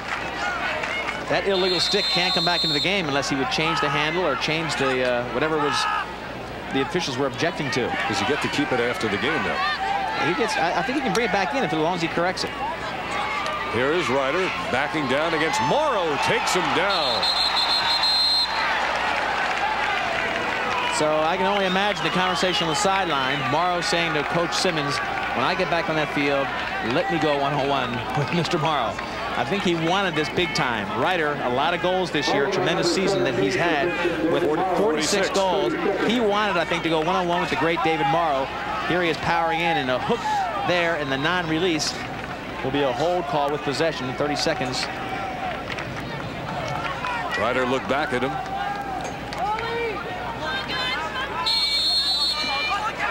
Each man a senior.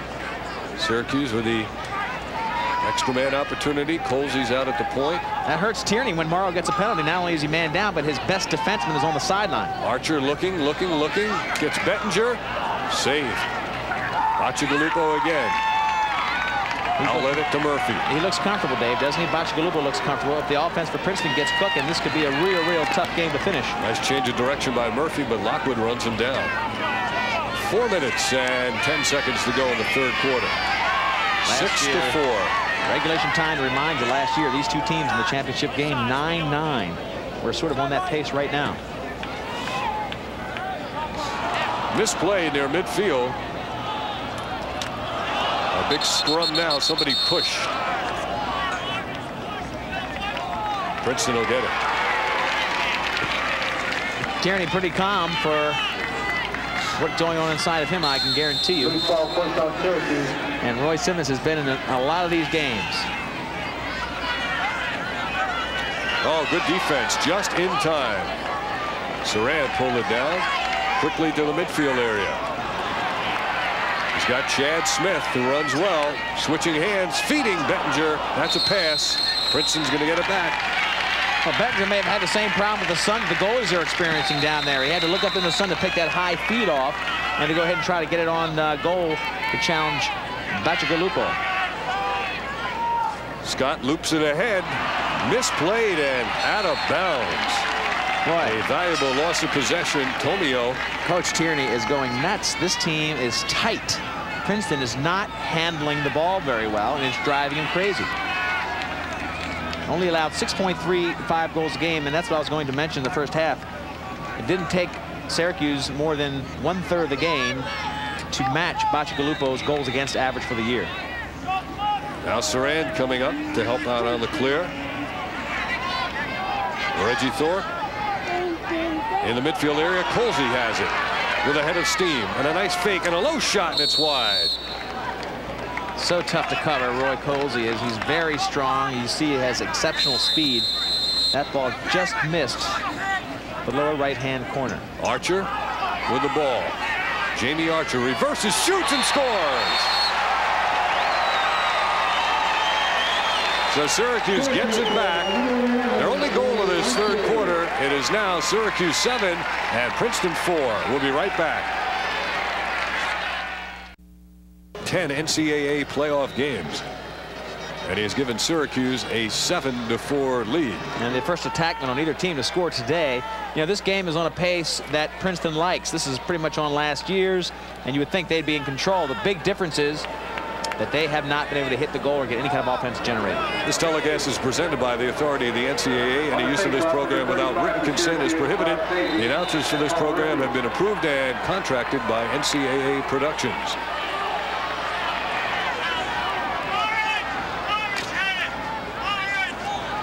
Finally, Dom Finn pulls it down. He spots Bob Fazy. Overrunning it for the moment was Amaya. You know, in that timeout, Dave, I'm looking at the sideline wondering about some comments that Bill Tierney gave you and I yesterday. I'll talk about that more in a moment. Princeton back on offense. Murphy outside, pair of 44s. As they slow it down, what I want to say is, remember how he was talking about he can't get his team fired up? He wants to get them energized about this championship, and he can't see any emotion. Yesterday, he was trying to get them juiced up and say, look, you guys, this is the beginning of the national championship weekend. You've got to get fired up. He just says they don't have that in them. They are a very business-like team. I think that's the kind of emotion he's trying to get out of them right now. There's Dom Finn with a move. Finn draws a triple team. He still has it. He shoots and scores. Spectacular move by Dom Finn. He beat a triple team, and then he beat the All-American goalie. And it's 8-4 Syracuse with 1:54 to go in this third quarter.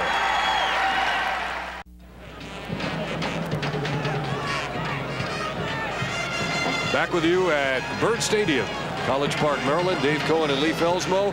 Here is Dom Finn, maybe the most spectacular goal of the game. Might be the most spectacular goal of the year. That was a very nice move through a lot of heat, a lot of pressure. The best defensive team in the game, according to many folks who watch this sport.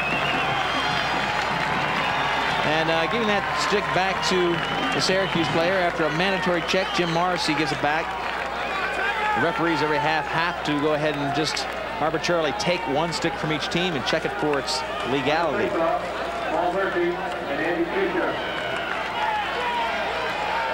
And just as a point of note, if you hand that stick to him and adjust it in any way as you're handing it to him, the stick is deemed illegal. Andy Pusher wins the faceoff late in the third quarter. Feeds Barr. He's got an angle and he scores. He went low and he beat Bacigalupo. And the bulk of Syracuse's goals have been that end of the field.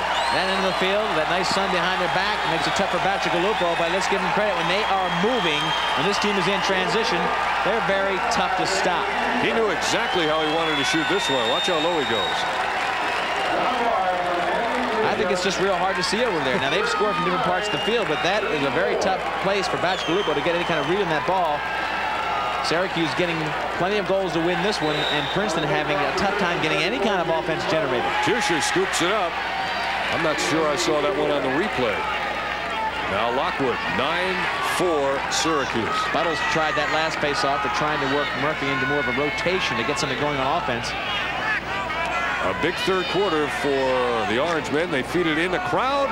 Oh, a garbage type of opportunity there for Jim Morrissey.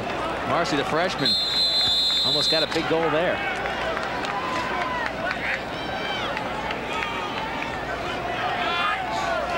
The big matchup, Ryder and Morrow on the crease right now. They're trying to keep Morrow off the ball. That rolls right in the direction of Bacigalupo. He outlets it now with 1 minute to go here in this third quarter. Syracuse has increased their 6-3 halftime lead now to 9-4. And they also had a goal taken away on an illegal stick. Defender falls down. And a goal. The defender fell down, and Taylor Simmers able to come in front and beat Chris Surran.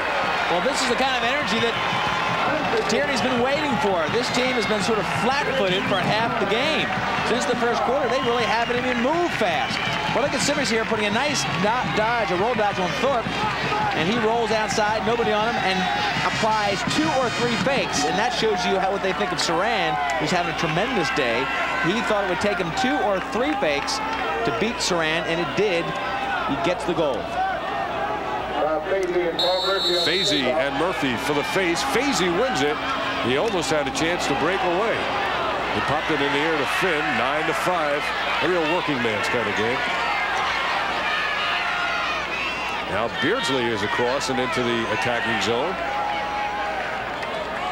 He'll head for the bench. Actually, that was 43, Chad Smith. Low shot and another Syracuse score. It's Roy Colsey.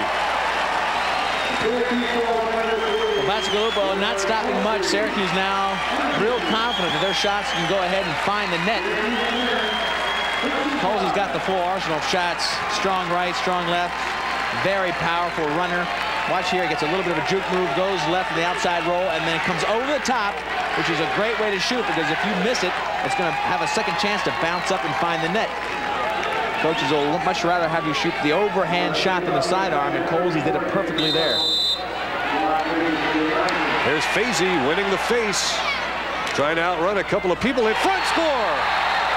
Matt Ryder gets the goal. And now you can say it's 40 in a row. That one will stay on the board. Ryder was in the right spot at the right time. Morrow had slid up top to try to stop that fast break. It's unbelievable that it just shows you credit Syracuse with their speed, that they're getting these fast breaks when you know Princeton is guarding against them. Princeton is trying to shut down the fast break. Give them the possession, but don't give them the fast break. Ryder was just parked on the right side of the crease, and the ball came right to him. 11-5. Here is Finn picking up the loose ball. Checked away from him. Ryder overruns it. Ryder scoops it up. Finn runs right into 35 for Princeton. That is Josh Miller. And that is the end of the third quarter. And Syracuse is on top of Princeton now, 11-5. We're back with you in just a couple of moments. Coming up now, a look at the 11th Syracuse goal. Fazy gets the face-off. The ball dribbles out. A lot of sliding going on by Princeton, and Ryder was in the right spot, just parked to the right of Bacigalupo. The ball dribbled right to him, and obviously he had the good skills to put it in very quickly. Big opportunistic goal. And I'll tell you what, we've seen this is our second semifinal game for 1993, and Surran, in my estimation, is the best goalie out here. Well, that's a mission that he probably had. There's a shot deflected that rolls right on. And look how fast he outlets the ball. And look at that movement. This is what Lacrosse fans love. Right in close. And there is a tremendous save. Bacigalupo. Murphy eludes the blindside hit. There's a forward tumble, comes up and fires. I have to give a PS to my comment. I didn't mean that he was, I mean, today or in this series, he is playing the best in the goalie position. Obviously, Bacigalupo deserving of his first-team All-American honor. There's Tormaro. Now they're working that Sun side in the crease, but a push to give it back. to Princeton. They've got the sun. If they can really work it and get some sun in the face of Surran, that might help to break down his confidence, which is really soaring right now. 11 goals by Syracuse, the most that Princeton has given up all year. Somebody was on Lowe. Beardsley and Lowe are locked up again, and Beardsley will get called for a hold. Technical foul, 30 seconds. Gives the extra man play to Princeton. Boy, do they need a goal in a hurry. Third quarter was a big one for Syracuse. Few stats to add. Look how the ground balls now are going heavily in the favor of the Syracuse team as they get nice and loose with their passing. Nobody yet to score in the extra man situations, and the saves now dead even. Penalties 7 for Syracuse and 5 for Princeton. That includes the 3-minute non-releasable in that third period as well. Princeton works from behind. Look at the way the defense slides back and forth. There's Kevin Lowe, 16. Back to Simmers. A bouncer in front. The rebound goes to Lowe. He slips and being contested by Chad Smith. The cutter is Reinhardt, fanned on the shot. Syracuse player was shaken up. Mike Doyle. Boy, it seems like an eternity since Reinhardt scored the first 2 goals of this game to get Princeton off to a 2-0 lead. And Roy Simmons now very comfortable on the sideline as his team have come back. They've come back from that 2-0 deficit to just take charge. They scored 6 out of the next 7 goals, and of course now the 11-5 lead. And time is really their own enemy now as Cougarvan brings it up. Into the box to Colsey. Well, that last extra man was another example of them just not getting a good shot on the goal. Now Dom Finn.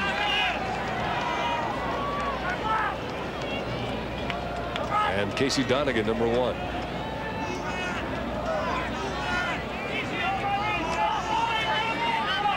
Good change of direction by Finn. He draws the double. Colsey. Syracuse now not in any kind of rush for this 11-5 lead and just under 13 minutes to go.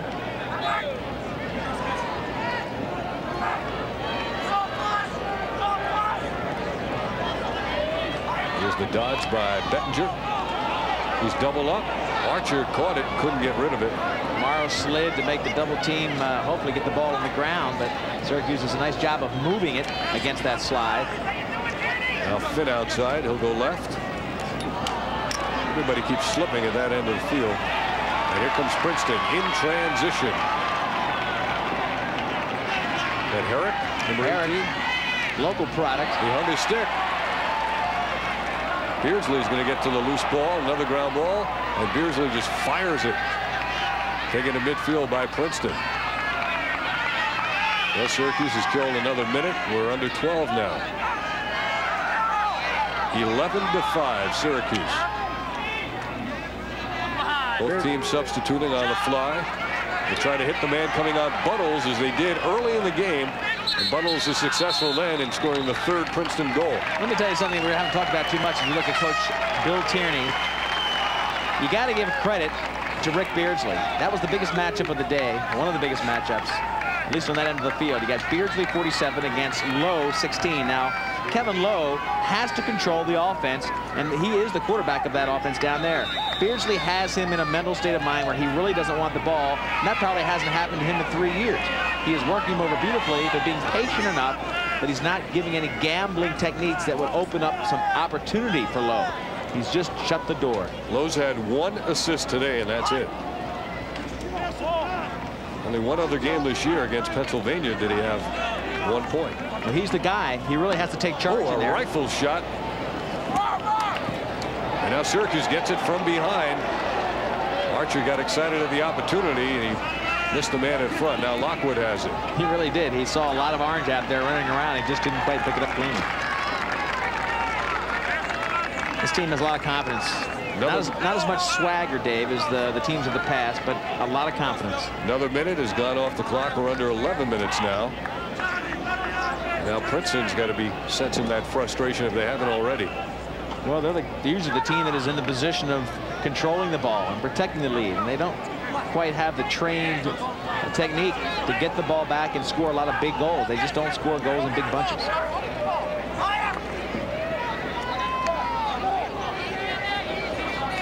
Average score for Princeton this year was 12-6. 12-7 if you round it off. Lockwood spins right. Nice feed in close. Princeton double teaming a lot, but they're not getting the ball. Archer fired it, and Bacigalupo anticipating well. Here comes Scott Bacigalupo. He's across midfield.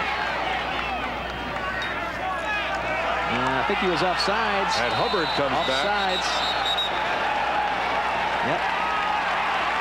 Bacigalupo mad, but he shouldn't be because there was offsides. One of his players came in after the play. It was definitely one nice thing about being as far away as we are, Dave, is it's easy to see offsides. Not a bad play by Scott Bacigalupo. He came down there, tried to ignite something offensively, cleared the ball himself the whole length of the field. Here's Casey Donegan. He's seen a lot of playing time in this game.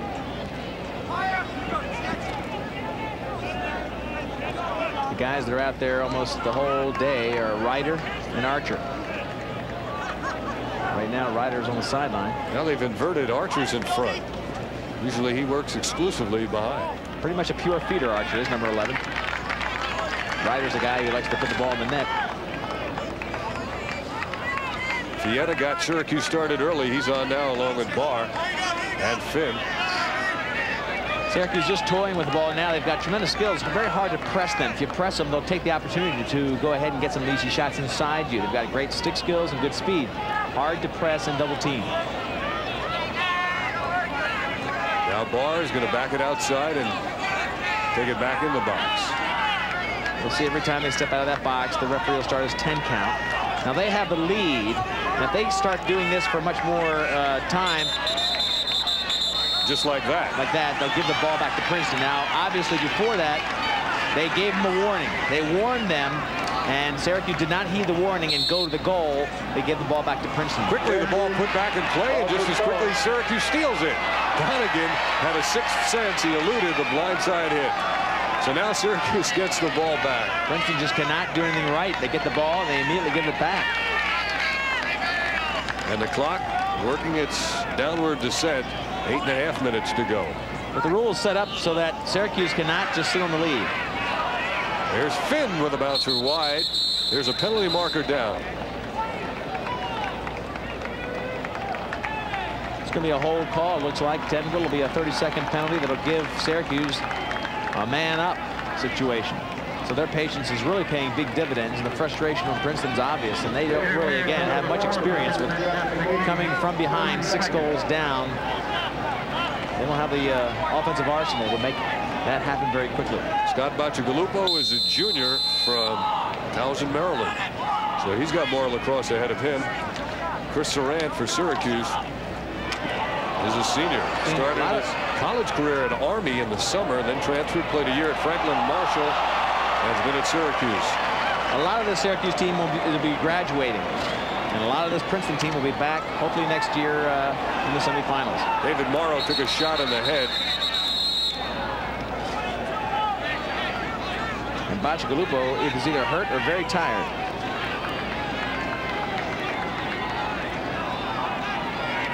Bacigalupo is really... Well, let's take a look, see if we can pick up something here. It looks like he got hit in the leg or something. The ball bounced off his leg, and I think... Now we'll try to fill you in on the injury when we return with Syracuse leading 11-5. Now play is back in.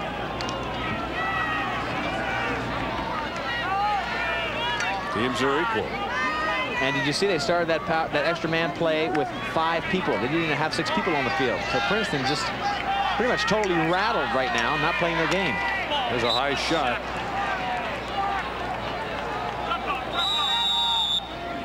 Ball mark ready for play again quickly.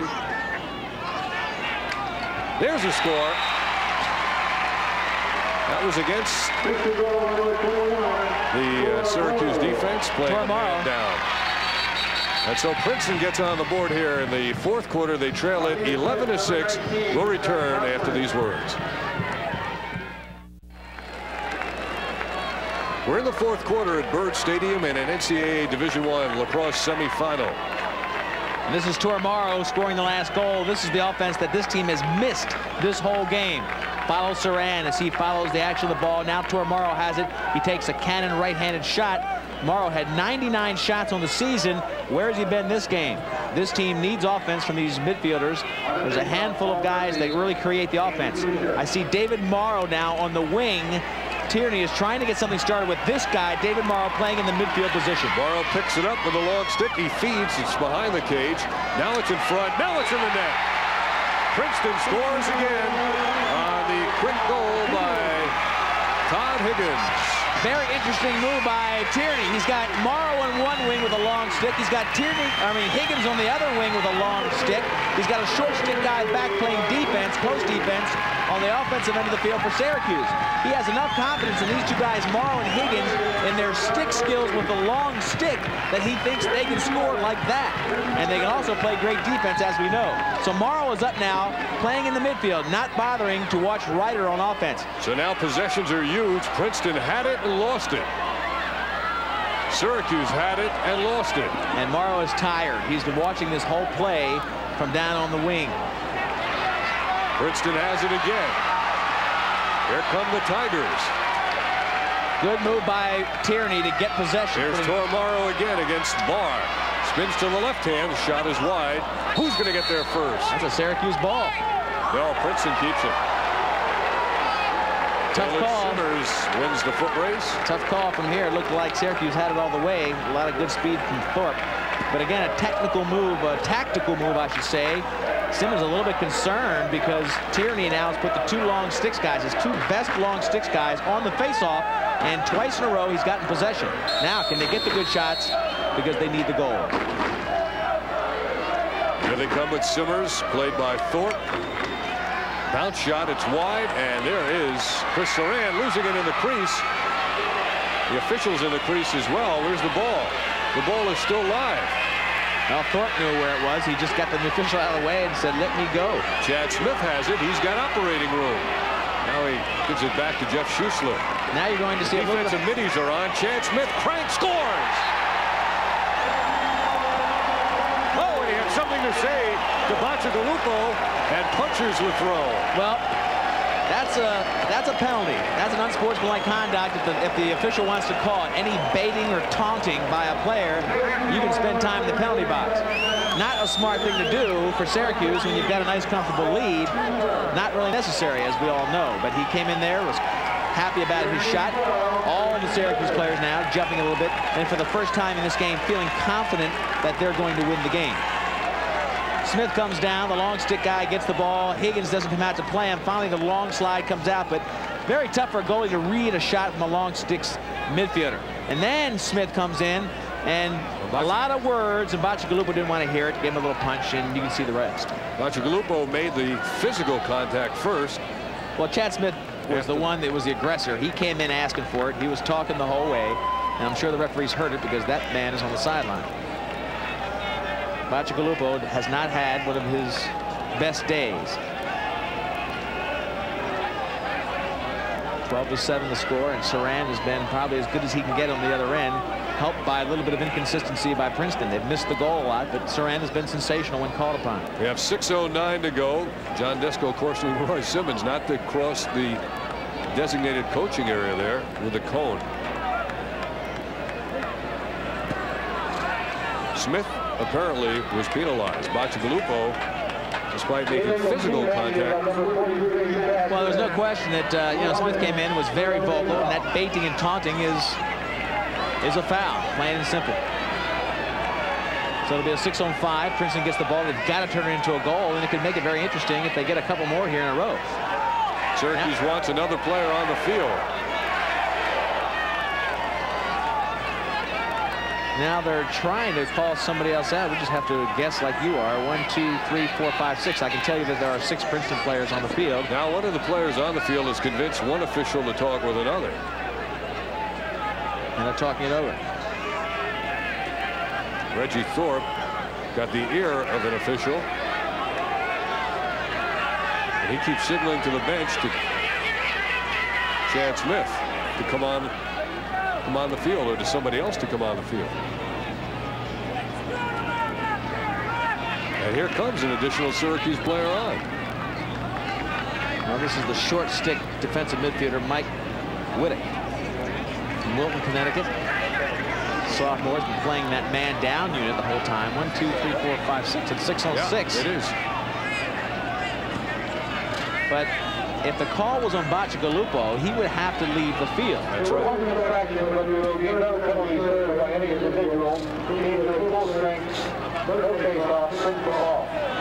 right, it was one of those slap you in the wrist hockey type penalties. Each team got a little reprimand, and that was it. They're back to a 6 on 6. The possession going to Princeton. Hans Schmidt will play the long sticks against number 21 Tor Morrow, and Morrow is one of those guys that needs to get open and get some hard shots. He scored the last goal. They need more. 6:09 to go, and what would a lacrosse game be without a little debate? Here comes Princeton. They need goals in a hurry. That Morrow on the move. Good play, pulling it out on the pass, John Bursting. Bursting against Kugavan. Bursting from Colorado. There's Tomio. Reinhardt's in front. He scored the first 2 goals. Missed another opportunity. Hasn't been much of a factor since. Whittick falls. Good fake and a shot and a score. Terrific effort. And then a Syracuse man lands on top of a Princeton player. What an acrobatic shot. Beautiful play. Goal number 8. Boy, if they would have started this kind of energy about a quarter ago, you might have given them a chance to win.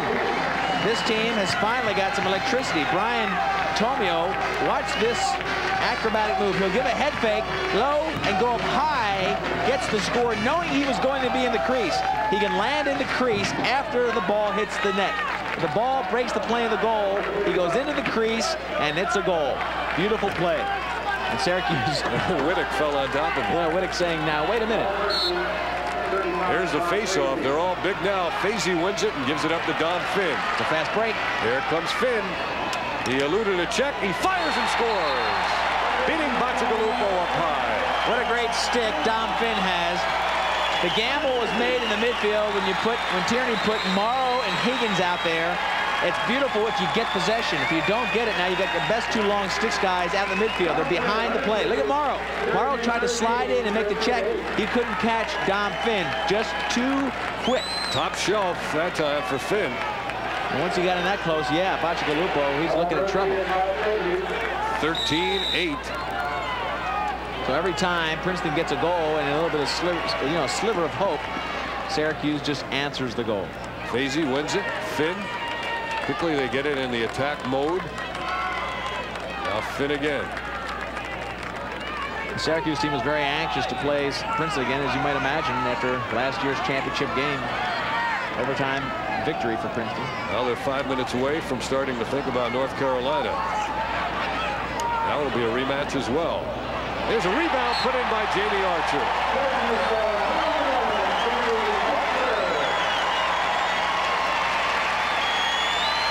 (14-8), the most goals given up by Princeton this year, and Syracuse keeps adding to it.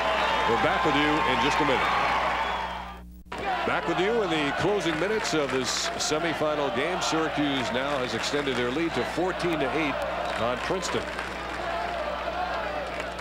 A rebound in front to Jamie Archer. There was no defensive help for Scott Bacigalupo.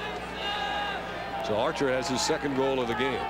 Syracuse has scored a number of goals like that today. They're very opportunistic. They've got the explosive offense, but you give them any chances, they're going to put it right back in your face. I'm very impressed with the temperament of this Syracuse team. Again, it's not an in-your-face team this year. We talked about it before, Dave. It's more of a team unity, and let's just win this thing to prove how good we are. Not as much swagger, but a lot of confidence. Simmers, played by Thorpe. You hear the aluminum on aluminum sound. Princeton's got to crank some shots here in a hurry. Lowe has not scored yet today. On the ground in front, they tap it back to Surran, and he does that better than anybody in the game. Outlets the ball. Charlie Lockwood. A lot of choices. Ryder in front, and they tried the quick stick, but Donegan was pushed into the crease. Syracuse will maintain possession with 4 minutes left. This one is all over. This team is so beautiful in transition. Charlie Lockwood, when he gets the ball out in the midfield, every coach gets a little bit of shiver because that's not what you want to see. Look at the even scoring for Syracuse, 3-3-5-3. And Princeton started out with the 2 goals. So since then, they've only had 6 goals and 14 for Syracuse. Bounce shot over the cage.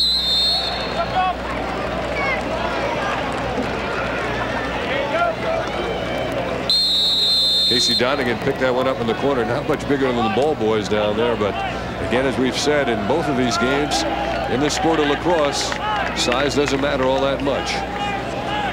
There's some tremendous athletes in this game, well under 5'10". And they've all got big hearts. John Barr being double teamed. Andy Pusha been a key man on the faceoffs all game long. Pusha caught his foot. I wonder if he twisted his knee there because his foot caught in the grass. Did you see it? Oh, yeah. He went to the sideline and his foot caught. And that's the kind of thing where you hurt your knee. It was a knee injury type stick. And of course, this is natural grass. And he is in pain. So we have a timeout with 3:19 to go. This is something you hate to see, and we'll be back right after this. At Burt Stadium in College Park, Maryland, here's Andy Pusha, who's had himself quite a game for Syracuse, and watch his leg here on the sideline. Right there, he caught at the cleats, and the knee went into a funny little position that wasn't quite natural. So here he is coming off good signs on his own power. Yeah, and particularly good for the Syracuse medical staff because on this very field a couple of years ago, football linebacker Dan Conley went down in a freak injury almost in that precise spot and lost a whole year. You know, when you think about this team going into the final game, the championship for '93, it's something they dearly wanted to get past the Gate Marichek years and prove themselves as a team that didn't need the help from the superstars. This is a team of good, solid, great players, and the first year they don't have a distinctive superstar. With a shoulder into John Malkiel. Princeton getting some new people on, spotting them in here. With under 3 minutes to go, here is Lowe. Thorpe gives him a little bit of room, and there's a shot that's wide. Well, Kevin, unfortunately, does not have a great game either. 2 big guys on this team on either end of the field, Morrow and Bacigalupo. Bacigalupo had a pretty mediocre day for him. And Kevin Lowe just was no factor on the offensive end of the field, and he is the quarterback. That hurt the offense. Surran just made yet another fine save. Matt Ryder eludes Buttles. They work it down into scoring position. Archer sees everybody. Schussler shoots it high. Check up! Check up!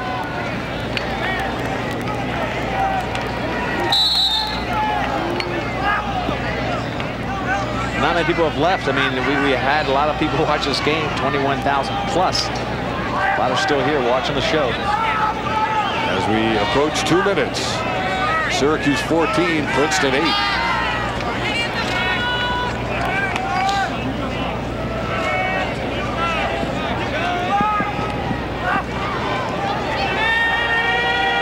Syracuse showing very, very patient offense. A very patient offense. I think it's safe now to think ahead to the championship game, Syracuse against North Carolina. And how do you see that one?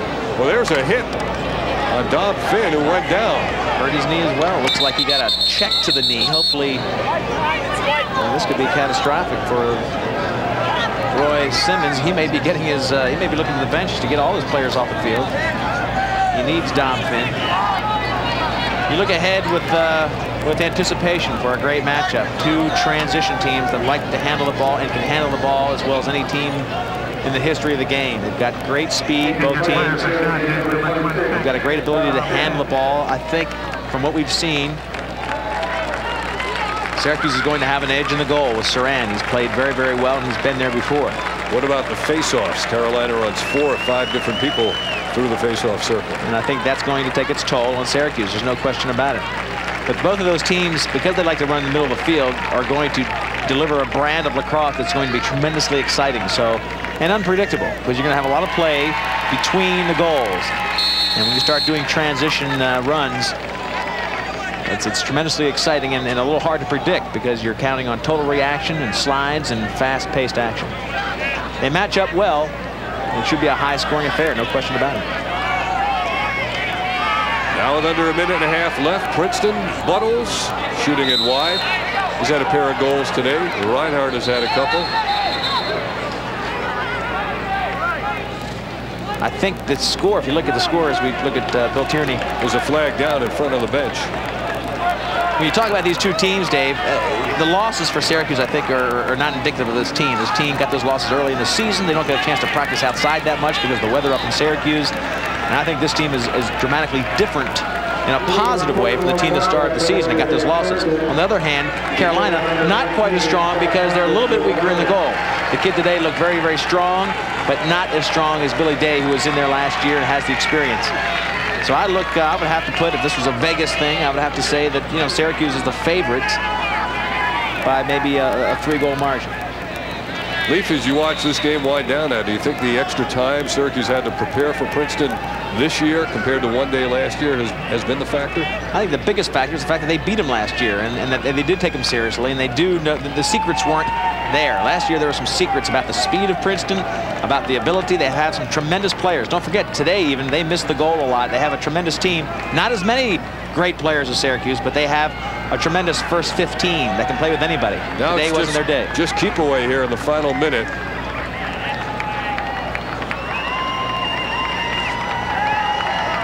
Bacigalupo looking to come out, which would leave the goal wide open, so Syracuse could get an open goal here. Roy Simmons will win this game and be tied for second amongst active coaches with Carl Rupp of Towson State. In close, saved Bacigalupo. Under 30 seconds, and they're still playing the cat and mouse game. And in close, and a score. Bettinger gets one for the record books, just so that he'll be on there, scoring in a semifinal game. That'll give us time to thank the NCAA Lacrosse Committee, chaired by Willie Scroggs of North Carolina, was the tournament manager, Gothard Lane, and tournament media coordinator, Joe Blair, both from the University of Maryland. I'd like to thank the Princeton Athletic Director, Bob Meislick, the head coach, Bill Tierney, and staff, Sports Information Director, Mark Panis, and from Syracuse, Roy Simmons and his staff, Sports Information Assistant, Bill Strickland.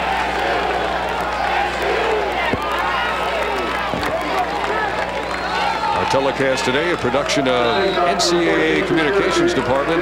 David Kayward, the Assistant Executive Director. The Executive Producer of NCAA Productions is Jim Marchioni.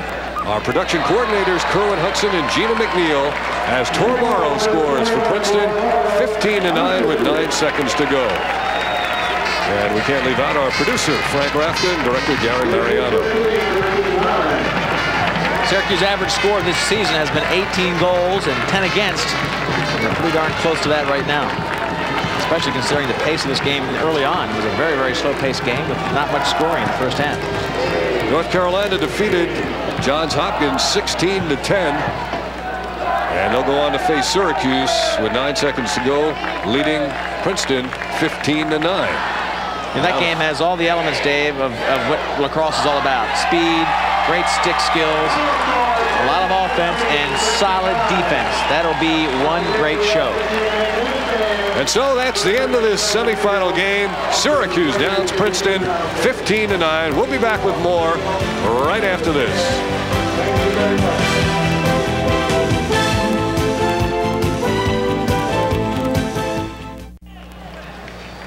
Syracuse has defeated Princeton. The final score is 15-9. They'll go on to face the North Carolina Tar Heels now in the national championship game. Let's go down to the winning goalie today, Chris Surran. Hey, Chris, you on board? Yeah, I'm right here. All right, Leif Elsmo along with Dave Cohen, and you were sensational, my friend. He came into this game going against what everybody considered the #1 goalie in the country, Scott Bacigalupo, and I have to say that you won the battle of the goalies, and your team did a great job of supporting it. Oh, well, it was more my defense than myself. They came up big. They weren't getting 2 good shots inside. And Scott played a great game. I mean, he's the best in the business. He was unbelievable, but you got to hand it to my defense. I mean, the way they played today, that was unbelievable.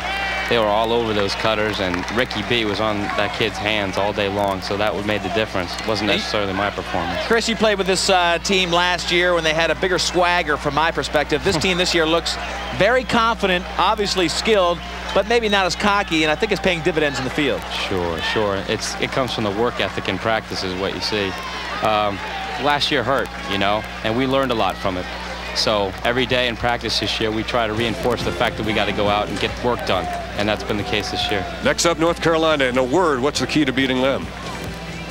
Defense, midi defense, and getting our transition game going. That's going to be a fun game to watch, man. They like to run with us, so it's going to be a great final to watch. Our congratulations to Chris Surran. Syracuse defeats Princeton 15-9. Now speaking for Lee Felsmo, this is Dave Cohen saying so long. All travel arrangements made by World Tech Travel. This has been an NCAA Productions telecast.